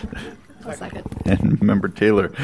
All in favor? I have a discussion point. I would like to commend Vice President Kaur on having accomplished an amazing task on his first run out the gate. How about that? I'm sure President Narducci is reassured that we were in good hands today, and I want to thank you for all the extra work that you put into taking good charge of our meeting today. So it was my pleasure. Thank you for the kind words. Before we take that adjournment vote, I understand that President Narducci is not with us because he's had a very happy addition to his family. So I'd like to send out my prayers and congratulations. I think we all send congratulations and well wishes to Grandpa Narducci. Thank you. So we still have the matter of officially adjourning, so all in favor? Aye. Any opposed? Thank you.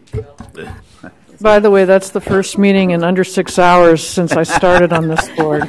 New bar has been set.